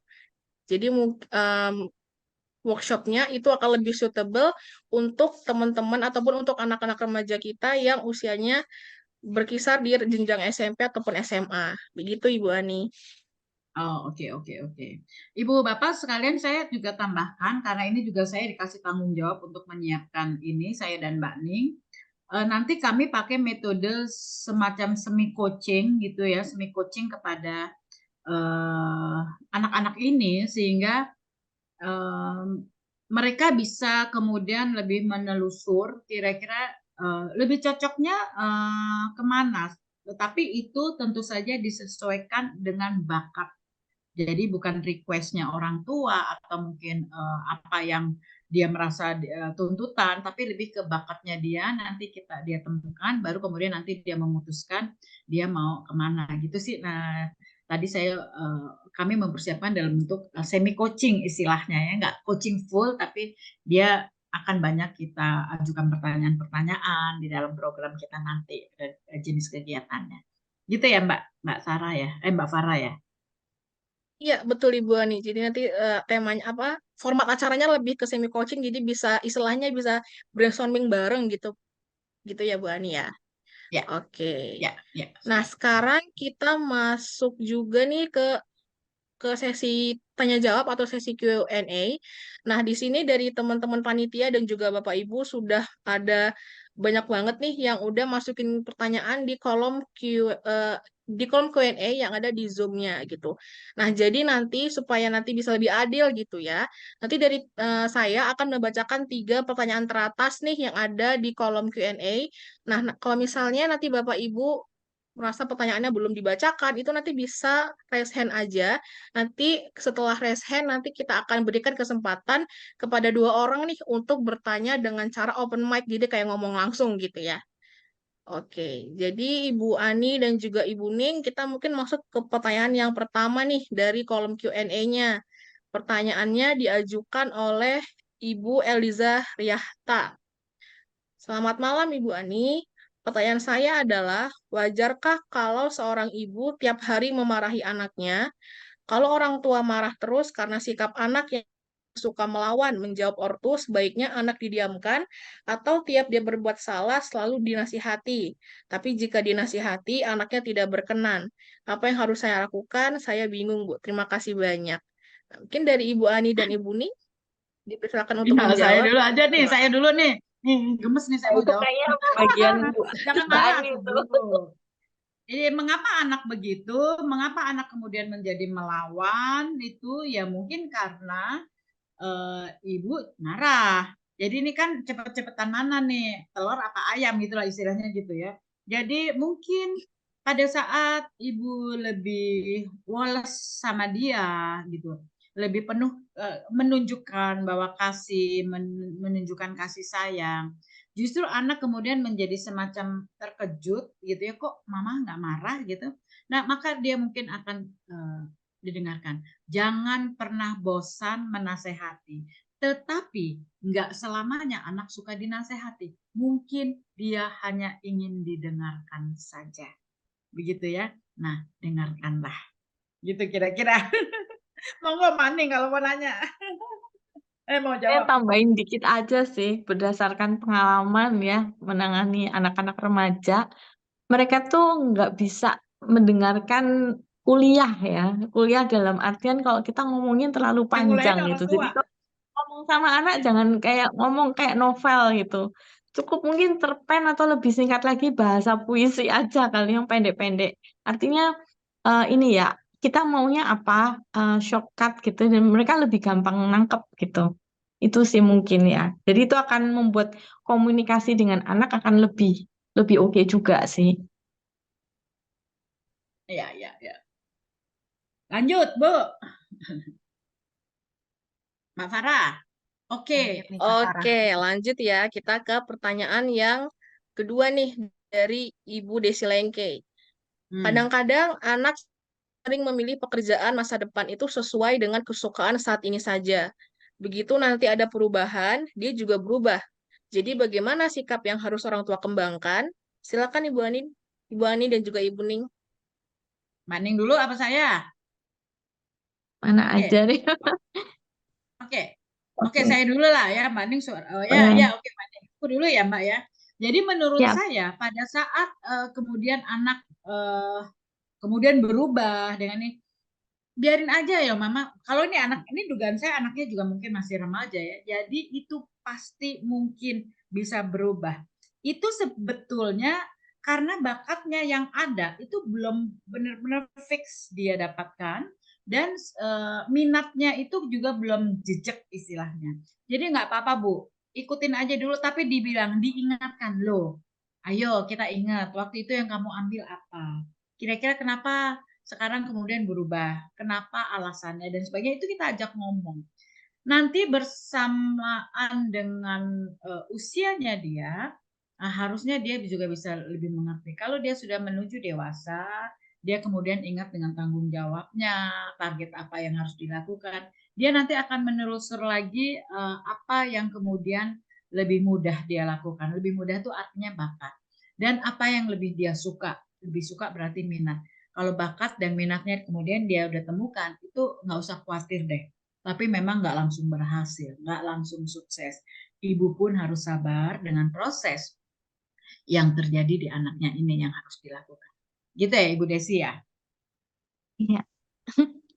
Kalau saya mungkin nambahin karena dari sisi ADHD lah ya gitu. Karena Iya, saya iya. sendiri seorang ADHD, ketika ditanyakan seperti itu, malah saya tanya kenapa harus satu gitu loh. Karena buat kami orang ADHD gitu ya, kami itu punya banyak sekali minat gitu loh. Kami punya banyak sekali sesuatu yang pengen dilakukan. Karena sesuatu yang baru itu selalu menarik kami, membuat kami itu jadi bersemangat gitu. Jadi ketika tapi belum tentu ya anak yang berubah-ubah itu ADHD belum tentu sih gitu. Jadi kalau menurut saya di dalam kehidupan ini bukankah tidak selalu harus linear gitu loh. Jadi kita bisa aja berbelok-belok. Kita bisa aja satu saat saya suka menyulam. Besok saya tiba-tiba beda lagi. Saya tiba-tiba suka main gitar misalnya kayak gitu. It's okay gitu ya. Karena di dalam setiap belokan itu ada hal-hal yang apa ya, value-value, pengalaman dan wisdom yang kita bisa ambil gitu. Jadi menurut saya it's okay to change Ya nggak apa-apa. direction gitu It's loh. okay. Nggak apa-apa. As long as we Dan progress dugaan ya. saya, Gitu. dan dugaan Ya, saya ini bukan minat yang bukan bakat yang berubah-ubah, tapi minat yang ya, berubah-ubah. Bakatnya betul, itu betul, yang dia harus diingatkan untuk betul, bakatmu. Karena minatnya mungkin berubah karena perkembangan zaman ya. betul. Eh, it's Iya, okay yang seperti kayak Mbak Neng iya, bilang.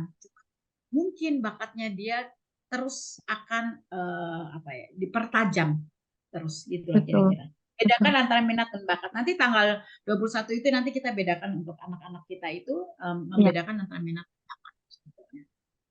Oke, iya. Mbak Farah. Ya, lanjut.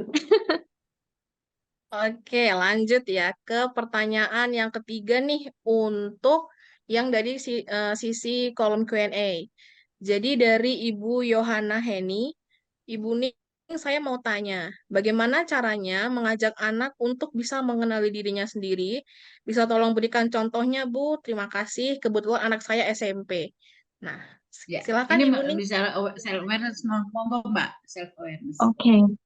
Nah, saya ini belajar dari salah satu sekolah gitu ya, yang saya sangat apa ya, inspiratif sekali menurut saya. Jadi proses mengenali diri ini dibikin satu program annual ya. Jadi setiap tahun mereka tuh selalu bikin program seperti yang kemarin dilakukan di MNP kemarin ya, yang Who Am I itu, tapi tentunya dalam porsi yang lebih kecil ya. Artinya anak-anak itu cuman diminta untuk mereka tuh show and tell, menceritakan di depan kelas siapa diri mereka gitu ya. Jadi apa aja mereka boleh menceritakan tentang mainan yang mereka suka, mereka boleh menceritakan tentang hobi yang lagi ditekuni, terus mereka juga boleh menceritakan buku yang mereka sedang baca dan menginspirasi mereka gitu. Itu adalah contoh-contoh ya, program-program yang bisa kita lakukan untuk menolong anak untuk bisa mengenali diri sendiri. Jadi nggak perlu harus gimana ya, canggih harus ikut workshop seperti itu enggak gitu.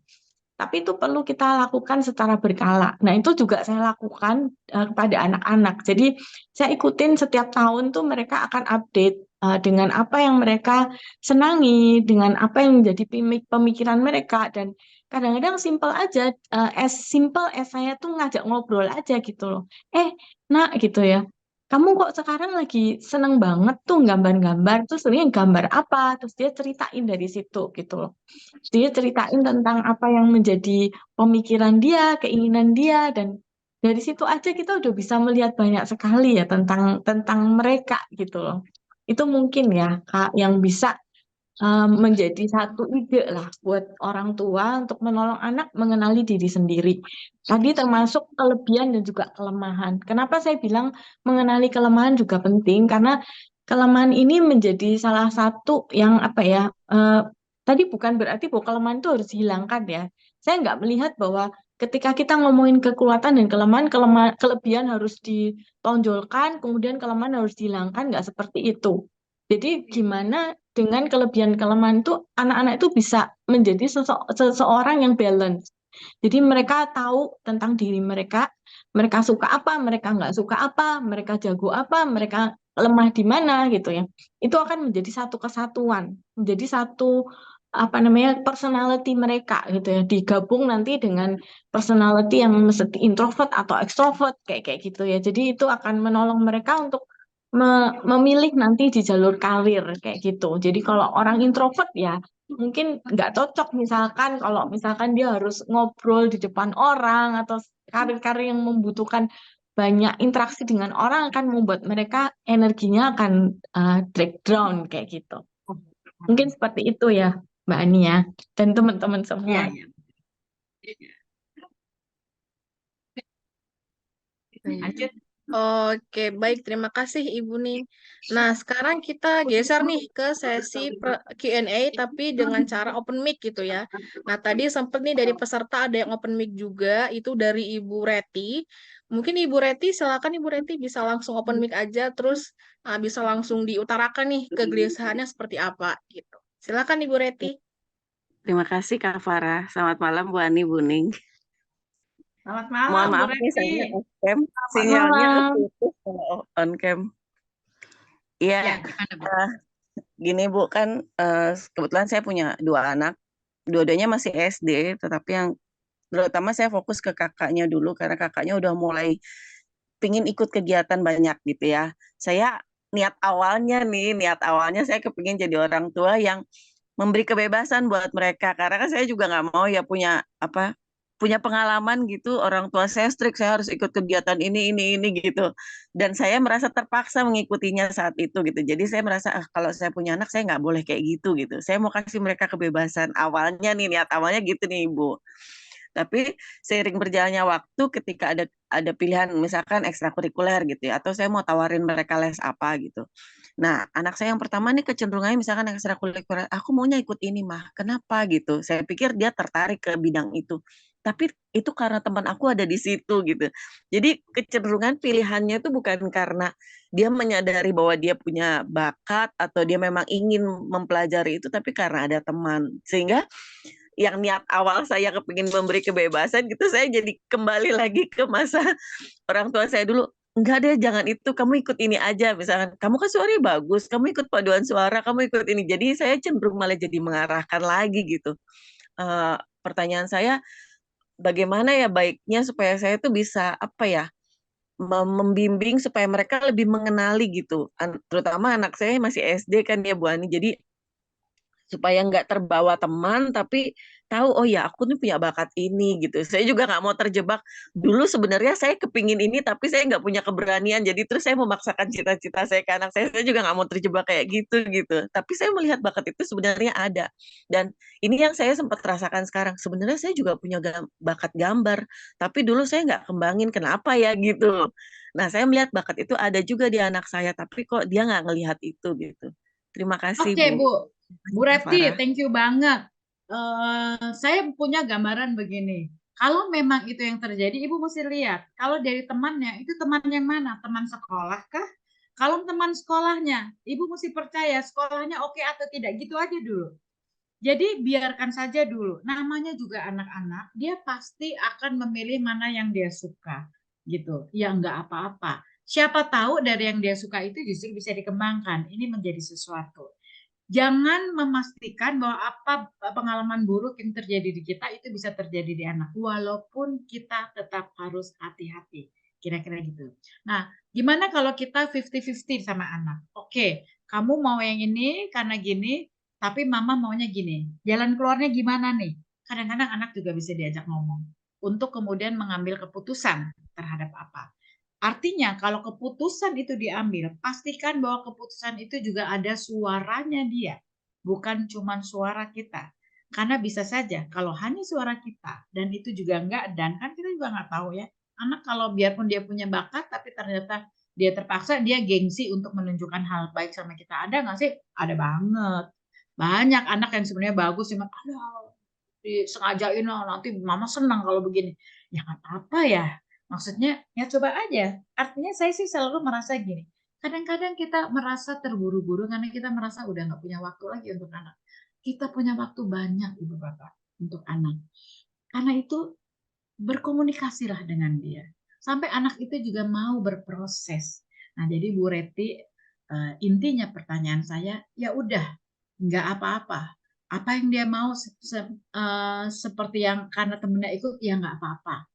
Tinggal kemudian kita ingatkan akan komitmen. Kita ajari tentang komitmen. Kita tunjukin bagaimana komitmen.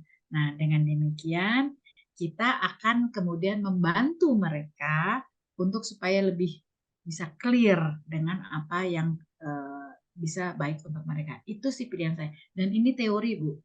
Walaupun ada best practice-nya juga saya lakukan untuk anak saya. Tapi setiap anak berbeda-beda.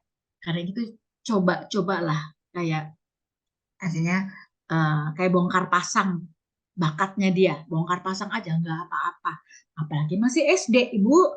Masih ada waktu untuk mengeksplor. Gitu kira-kira kalau saya. Monggo, yang lain ada lagi? Ibu Ani. Ya, terima kasih Bu Reti. Nanti kita ngomong sambil ngopi ya, Bu. Boleh Bu, ditunggu. Lanjut Mbak Farah. Oke, terima kasih Ibu Ning dan juga Ibu Ani.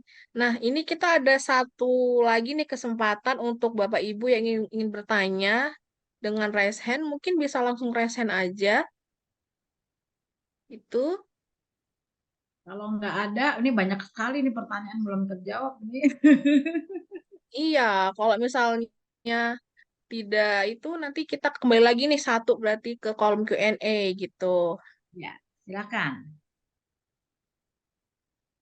Oke, karena belum ada juga nih ya, kita mungkin balik lagi aja ke kolom Q&A ya, Bu Ani dan juga Bu Ning. Jadi ini ada pertanyaan dari Ibu Hildegardis. Mbak Ani dan Ibu Ning, bagaimana mendampingi putra-putri yang ADHD atau ADHD. atau ADHD dengan penuh sukacita? Terima kasih. Silakan Nah, Ibu ini Ani Mbak dan Ning juga Ibu nih. Ning. Ini Mbak Ning ini. Silakan, Mbak. Oke. Intinya sebenarnya jawabannya ada di pertanyaannya tadi itu ya. Sukacitanya. Sukacita itu apa namanya menjadi satu mindset ya. Jadi menurut saya kunci sukses menangani anak apapun ya, nggak cuma ADHD, itu adalah di mindsetnya orang tua gitu ya. Mindset kita atau pola pikir kita itu pola pikir untuk sukacita kah? Atau pola pikir untuk stres kah? Atau pola pikir untuk menjadi beban kah? Itu ngaruh sekali terhadap proses dari parenting itu sendiri gitu. Jadi kalau tadi gimana caranya gitu ya? Ya mulailah dengan mengubah pola pikir kita gitu. Dan saya apa menangani dengan anak ADHD itu dengan mengubah pola pikir saya bahwa ADHD itu adalah sebuah keunikan, sebuah apa namanya journey yang spesial gitu. Jadi bukan sesuatu yang menjadi kelemahan, bukan sesuatu yang menjadi beban dan itu kami lakukan setiap hari gitu. Dan termasuk ke anak-anak saya, makanya saya bilang anak-anak perlu dilatih untuk mengenali kelebihan sekaligus kekurangannya sehingga mereka bisa mempunyai sukacita tadi itu, punya sukacita terus punya juga rasa bersyukur terhadap diri mereka yang diciptakan Tuhan secara spesial. Dan itu yang menurut saya menjadi kunci untuk saya sendiri itu dan saya juga pengen sharing itu ke setiap orang tua gitu ya. Jadi dimulai dengan mindset itu sih. Keren Mindset dan belief banget. ya. Ibu Citra, Ibu Ning ini emang punya pengalaman langsung dengan anaknya dan juga dirinya sendiri. Karena Ibu Ning ini juga penderita ADHD. Oh, penderita sih bukan ya? Ibu Ning ini juga ADHD. Jadi dia ADHD, dua anaknya ADHD, tapi mereka semua sukses, anak-anaknya sukses. Jadi menurut aku sih kita bisa bisa ya oke lah sebenarnya selalu ada tapi yang paling penting itu yang tadi ya yang dikatakan Mbak Ning. Saya kemudian karena saya bisa lihat langsung dari bagaimana Mbak Ning menghadapi situasi ini. Saksi saya. Dan setiap kita tuh unik kok gitu. Nggak Iya, nggak cuman ADHD doang ya gitu. So be grateful. iya, iya. Oke, lanjut. Lanjut. Baik, ini pertanyaan selanjutnya. Oke, baik. Terima kasih Ibu Ani dan juga Ibu Ning. Nah, mungkin ini ada lagi satu pertanyaan gitu ya, karena cukup menarik juga nih untuk kita diskusikan lebih lanjut gitu. Bu Ani, Ibu Ning, malam saya mau bertanya, ketika anak-anak eksplor bakatnya, bagaimana melihat apakah harus diteruskan atau di-stop ketika mereka mungkin terlihat tidak terlalu berkembang di situ, tapi anak-anak masih mau belajar hal itu? Terima kasih. Pertanyaannya dari Ibu Felicia.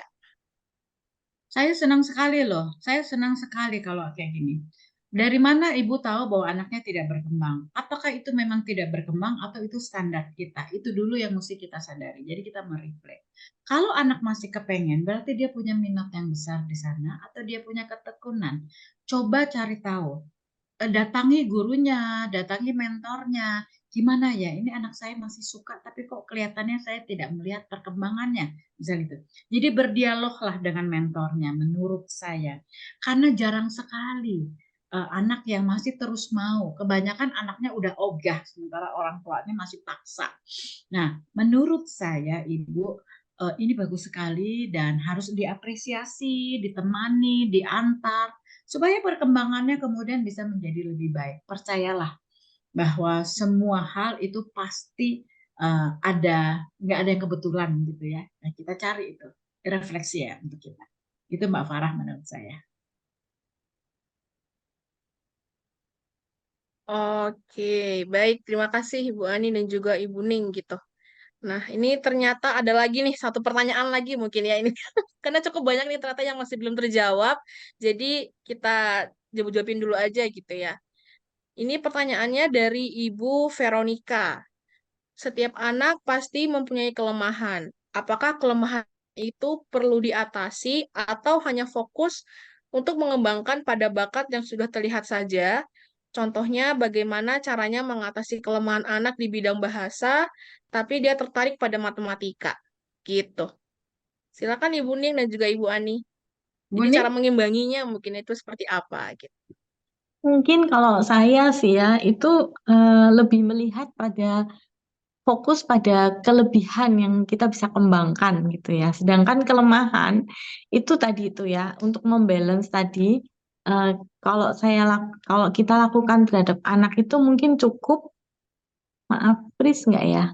enggak Mbak. Apakah saya bisa kedengaran ya? Oke. Ya, dengar. Untuk kelemahan itu sebenarnya eh, bukan untuk dihilangkan ya, tapi gimana menolong anak supaya dia bisa menyiasati kelemahannya itu gitu loh. Jadi dia bisa berdamai dengan kelemahannya dan dia bisa memanagenya gitu. Contohnya misalkan anak yang dengan tadi kelemahannya mungkin dia sulit pendiam misalkan gitu ya. Itu nggak apa-apa sebenarnya gitu, tapi menyiasatinya tentunya dengan apa ya, bukan mendorong dia untuk terus ngomong nanti akan stres kan gitu, tapi sedikit demi sedikit misalkan uh, open up aja ke misalkan ngomong ke satu satu atau dua orang saja kayak seperti itu. Jadi lebih ke sana sih, tapi lebih banyak kita fokus justru di kelebihan mereka. Itu akan membantu untuk self esteemnya mereka gitu. Ya, ya. Mungkin Mbak Ani ada yang mau Iya. ditambahkan? Buat saya ya kalau kelemahan itu kemudian tidak mengganggu gitu, ya udah fokus aja di kekuatan, gampangnya kan gitu. Tapi kalau kelemahan itu kemudian menjadi mengganggu, gara-gara kelemahan itu kemudian menjadi mungkin dia kemudian nilai keseruan jadi jelek, karena nilai keseruan jelek jadi dia kenapa-kenapa, ya itu diatasi dulu, at least pada standar terendah yang bisa dia capai. Menurut saya sih begitu ya. Eh, tapi memang fokus kepada kekuatan itu menjadi penting. Karena seperti yang dikatakan Mbak Ning, itu benar sekali. Biarlah dia berkembang menjadi anak yang percaya diri karena dia memiliki sesuatu yang bisa dia tunjukkan bahwa dia oke. Gitu sih. Kalau menurut saya. Mbak Farah. Oke, baik. Terima kasih Ibu Ani dan juga eh, Ibu Ning. Nah, ini tadi dari Bu Olive nih, ternyata tadi sempat raise hand, tapi sekarang sudah turun gitu ya handnya gitu. Nah, ini nanti yang terakhir sesi pertanyaannya dari Ibu Olive. Mungkin Ibu Olive bisa Mau ngetik open mic, Bu, jadi bisa langsung ngobrol langsung nih kegelisahannya, keresahannya begitu. Ibu Olivia Milzap. Silakan Ibu Olivia.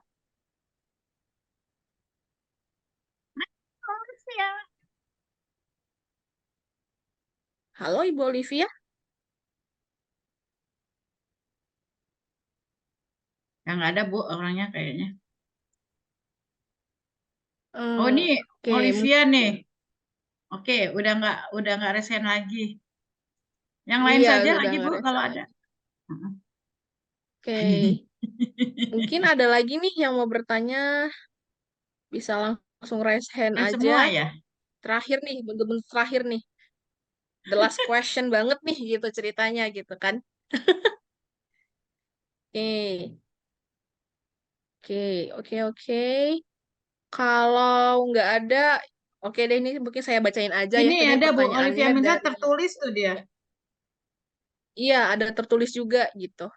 Mungkin dari Ibu Olivia Milzam saya izin bacakan saja begitu ya. Ibu Ani dan Ibu Ning, izinkan saya ingin bertanya, bagaimana caranya agar orang tua bisa mendidik anaknya untuk bisa bertanggung jawab dalam hal apapun, punya rasa kepedulian atau perhatian, terutama dalam lingkungan keluarga sendiri. Silakan Ibu Ning dan juga Ibu Ani. Kalau kalau buat saya, anak itu akan belajar dengan meniru dari role modelnya. Jadi pada saat kalau kita di rumah, kalau kita ingin anak kita bertanggung jawab, kita tunjukin apa yang dimaksud tanggung jawab dan kita lakukan itu. Nah, kalau anak kita melihat terus-menerus dia berubah kok. Saya mengalaminya langsung dengan anak-anak saya punya 2 anak semuanya very introvert, dia punya pikirannya sendiri, dia punya kemauannya sendiri.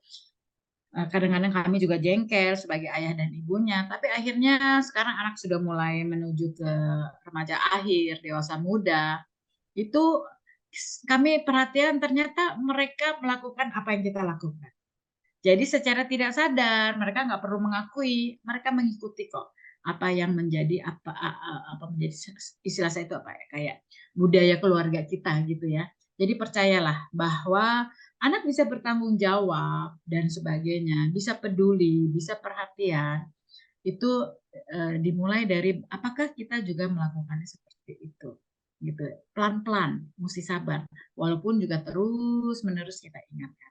Itu saya memilih begitu. Bagaimana Mbak Ning? Ya, setuju dan sama juga. Jadi role model itu kuncinya. Iya, Ya, nggak ada yang ditambahkan sih ya. oke. Gimana? Ada lagi Mbak Farah? Oke, baik gitu. Oke, baik. Terima kasih Ibu Ning dan juga Ibu Ani gitu. Nah, ini tadi barusan nih saya buka chat lagi. Kan tadi kan kita sering banget nih bilang atau obrolin soal minat bakat anak gitu kan, minat bakat anak gitu. Nah, jadi sebenarnya gimana sih cara kita itu bisa membedakan minat itu yang seperti apa, terus yang bakat anak itu seperti apa? Ini pertanyaannya dari Ibu Mazda Ya. gitu. Oke. Terima Saya dulu kasih. ya supaya ini kalau dari sudut pandang saya, eh, minat adalah kalau anak memiliki minat, dia akan betah di sana. Dia akan betah sekali dalam waktu yang lama. Dia mungkin bisa lupa mandi, lupa makan, ya ekstrimnya gitu ya. Tapi dia akan bertekun. Di orang dewasa yang punya minat, maka dia akan bisa komit di apa yang sedang dia tekuni. Itu minat. Bagaimana dengan bakat? Bakat adalah apabila itu diperoleh atau dia dimiliki, maka bakat itu membuat semua yang dilakukan, apapun yang dia lakukan terkait bakatnya itu kelihatan menjadi mudah dan hasilnya baik. Ya, dia melakukan effortnya mungkin tidak besar, tapi berhasil, hasilnya baik. Atau mungkin orang bisa mengagumi, orang bisa memuji karena hasilnya. Nah, itu bakat berarti. Kalau minat dan bakat bertemu, maka itu akan menjadi satu kecemerlangan. Gitu kira-kira. Itu kalau dari sisi saya. Setuju juga sih Mbak Ani dan Bapak dan Ibu sekalian. Jadi antara minat dan bakat tadi ya udah dijelaskan dengan sangat baik sama Mbak Ani. Tapi kalau misalkan di dalam situasi praktikal ketika kita dihadapkan mau minat dulu atau bakat dulu gitu, saya cenderung menyarankan lebih enak mulai dari minatnya dulu gitu. Karena Ya, dari minat ini akan muncul inner motivation dari anak, akan lebih mudah juga buat orang tua. Nanti pada saat misalkan dia kecentok tadi ternyata dia minat di situ, ternyata dia bukan bakat di situ ya, tergantung anaknya lagi gitu. Kalau dia punya resiliensi yang tinggi, dia akan bisa juga sukses meskipun tuh bukan bakatnya dia gitu, karena dia akan melakukan effort yang lebih gitu. Tapi tentu memang kalau dia tadi punya bakat itu akan lebih gampang ya buat dia. Tapi bukan berarti bahwa dia hanya harus melakukan sesuai bakatnya gitu. Karena dari banyak pengalaman, saya banyak ngalamin orang yang bisa sukses juga kok meskipun dia nggak berbakat gitu ya. Tapi dia punya minat dan dia punya resilience atau ketekunan untuk menjalaninya gitu.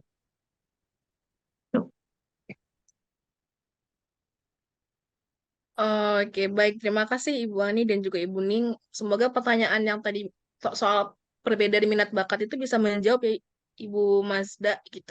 Karena memangnya tadi kita cukup sering nih kayak obrolin soal minat bakat gitu. Tapi ternyata ada nih bedanya sedikit gitu ya antara minat sama bakat begitu. Nah, oke. Terima kasih juga nih Bapak Ibu atas pertanyaan dan juga untuk antusiasmenya. Senang banget ternyata Bapak Ibu sangat antusias malam ini karena banyak banget pertanyaan-pertanyaan yang udah kita terima dan bahkan masih ada beberapa yang belum sempat kita terjawab. jawab gitu. Iya gitu. Nah, sekarang sambil menunggu nih ada sesi giveaway-nya gitu. Nah, Bapak Ibu mungkin bisa sekalian untuk mengisikan formulir presensi dan juga untuk survei karena dari tim penyelenggara acara ini juga pengen tahu nih kira-kira menurut Bapak Ibu acaranya kita malam ini tuh seperti apa yang perlu kita benahi dan juga mungkin Bapak Ibu juga boleh share-share juga itu nanti topik-topik apa lagi nih yang pengen dipelajari bareng tim esensi gitu. Jadi nanti bisa jadi topik webinar kita selanjutnya gitu. Nah, ini di layar Bapak Ibu sekalian sudah ada QR code dan juga link untuk mengakses lembar presensi dan juga untuk mengisi lembar feedback ya. Nah, di kolom chat juga dari kakak-kakak panitia juga sudah memberikan linknya. Jadi Bapak Ibu bisa langsung klik aja linknya atau kalau misalnya mau isi dari HP, itu bisa di-scan nih barcode-nya gitu atau QR-nya. Nanti bisa langsung masuk ke formulir presensi dan juga surveinya gitu. Nah, sambil menunggu juga nih Bapak Ibu untuk bisa untuk bisa mengisi formulirnya, saya juga ingin menginformasikan nih kalau webinar kita malam ini tuh tidak akan hanya terhenti di webinar kita malam ini aja. Karena selanjutnya dari MNP dan juga Esensi akan melaksanakan webinar gratis kembali dengan tema dan topik yang lebih menarik lagi, di mana di webinar selanjutnya kita akan bahas soal safety dating, yang di mana kita sebagai orang tua ini bisa untuk menyikapi anak-anak kita yang istilahnya sudah remaja gitu ya. Jadi udah bisa atau udah mulai tahu nih tentang cinta-cintaan. Nah, jadi nanti di webinar kita yang kedua itu kita akan kupas tuntas juga nih, kita akan diskusi soal gimana kita sebagai orang tua itu bisa atau paham soal safety dating dan menyampaikannya kepada anak-anak kita gitu. Oke. Mungkin sembari mengisi Bapak Ibu dipersilakan untuk mengisi lembar presensi dan juga feedbacknya gitu.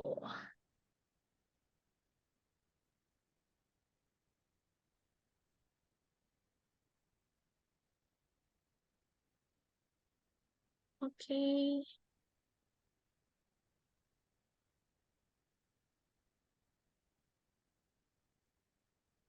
Ini bisa langsung diisi aja itu formulir presensinya dan juga surveinya.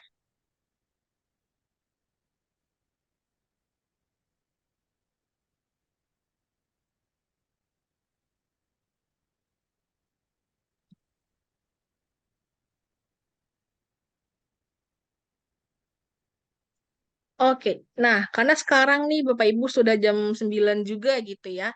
Nah, ini juga mungkin menjadi salah satu sesi yang juga ditunggu oleh Bapak Ibu, yaitu terkait dengan pengumuman siapa nih penanya atau peserta yang beruntung bisa mendapatkan door prize atau hadiah dari teman-teman panitia. Nah, untuk hadiahnya itu kita ada terbagi dua kategori ya Bapak Ibu. Jadi yang pertama itu nanti akan ada peserta atau penanya tadi teman-teman yang udah tanya itu bisa mendapatkan voucher GoPay dari panitia, dan juga hadiah yang kedua itu adalah mendapatkan kesempatan untuk konsultasi bareng Bu Ani dari Esensi gitu. Nah, dari kakak-kakak panitia nih, apakah mungkin nama-nama pemenangnya sudah ada nih kakak-kakak panitia? Sudah bisa langsung di-share? Oke. Oke, udah bisa, udah bisa. Oke, Oke. Oke. langsung Ini aja kita di-share nanti akan gimana? ada 3 orang pemenang. Mungkin langsung aja nih ke Andrea, boleh?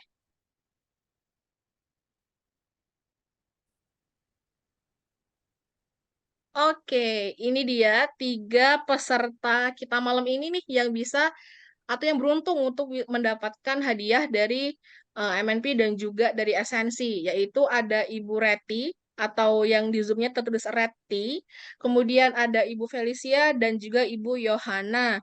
Nah, nanti untuk ketiga peserta, untuk ibu yang mendapatkan hadiah ini akan langsung dihubungi oleh teman-teman panitia ya untuk klaim door prize-nya seperti apa. Nanti akan dihubungi langsung oleh Kak Andrea. Begitu. Oke, Baik, baik Bapak dipastikan Ibu. para pemenang untuk mengisi link presensi ya agar bisa dihubungi oleh panitia. Terima kasih Bapak Ibu. Oh iya, betul, betul, betul. Thank you banget nih Kak Andrea, udah diingetin. Jadi ya Bapak Ibu, terutama untuk yang sudah memenangkan door prize ya atau hadiah, itu kita harapkan banget nih bisa untuk mengisi link presensi atau feedback yang ditampilkan di layar oleh Kak Andrea gitu. Kenapa? Karena nanti kita akan menghubungi peserta melalui nomor ataupun informasi kontak yang diinput di lembar presensi dan juga di survei ini gitu. Oke, Bapak Ibu, dengan diumumkannya pemenang ataupun penanya peserta yang beruntung malam ini, maka berakhir pula rangkaian acara webinar kita pada malam hari ini. Demikian acara Parenting Connections 2023 Understanding Your Children's Gift yang diselenggarakan oleh Politeknik Multimedia Nusantara bekerjasama dengan Esensi Konsultan pada malam hari ini.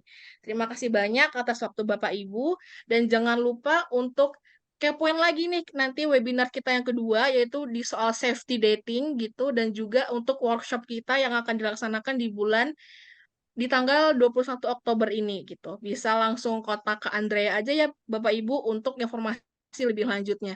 Terima kasih banyak dan sampai jumpa di webinar selanjutnya. Selamat beristirahat Bapak Ibu. Terima Terima kasih. kasih, terima kasih Mbak Ning, terima kasih Ibu Terima Bapak. kasih Terima Bu Ni kasih dan Mbak Ibu Bapak Olin, Ibu terima semuanya. kasih. Terima kasih Bu Ani, terima kasih Bu Ning, mantap banget, thank you. Terima kasih Thank Bu you. Ani, Bu Terima Ning. kasih. Oke. Bye.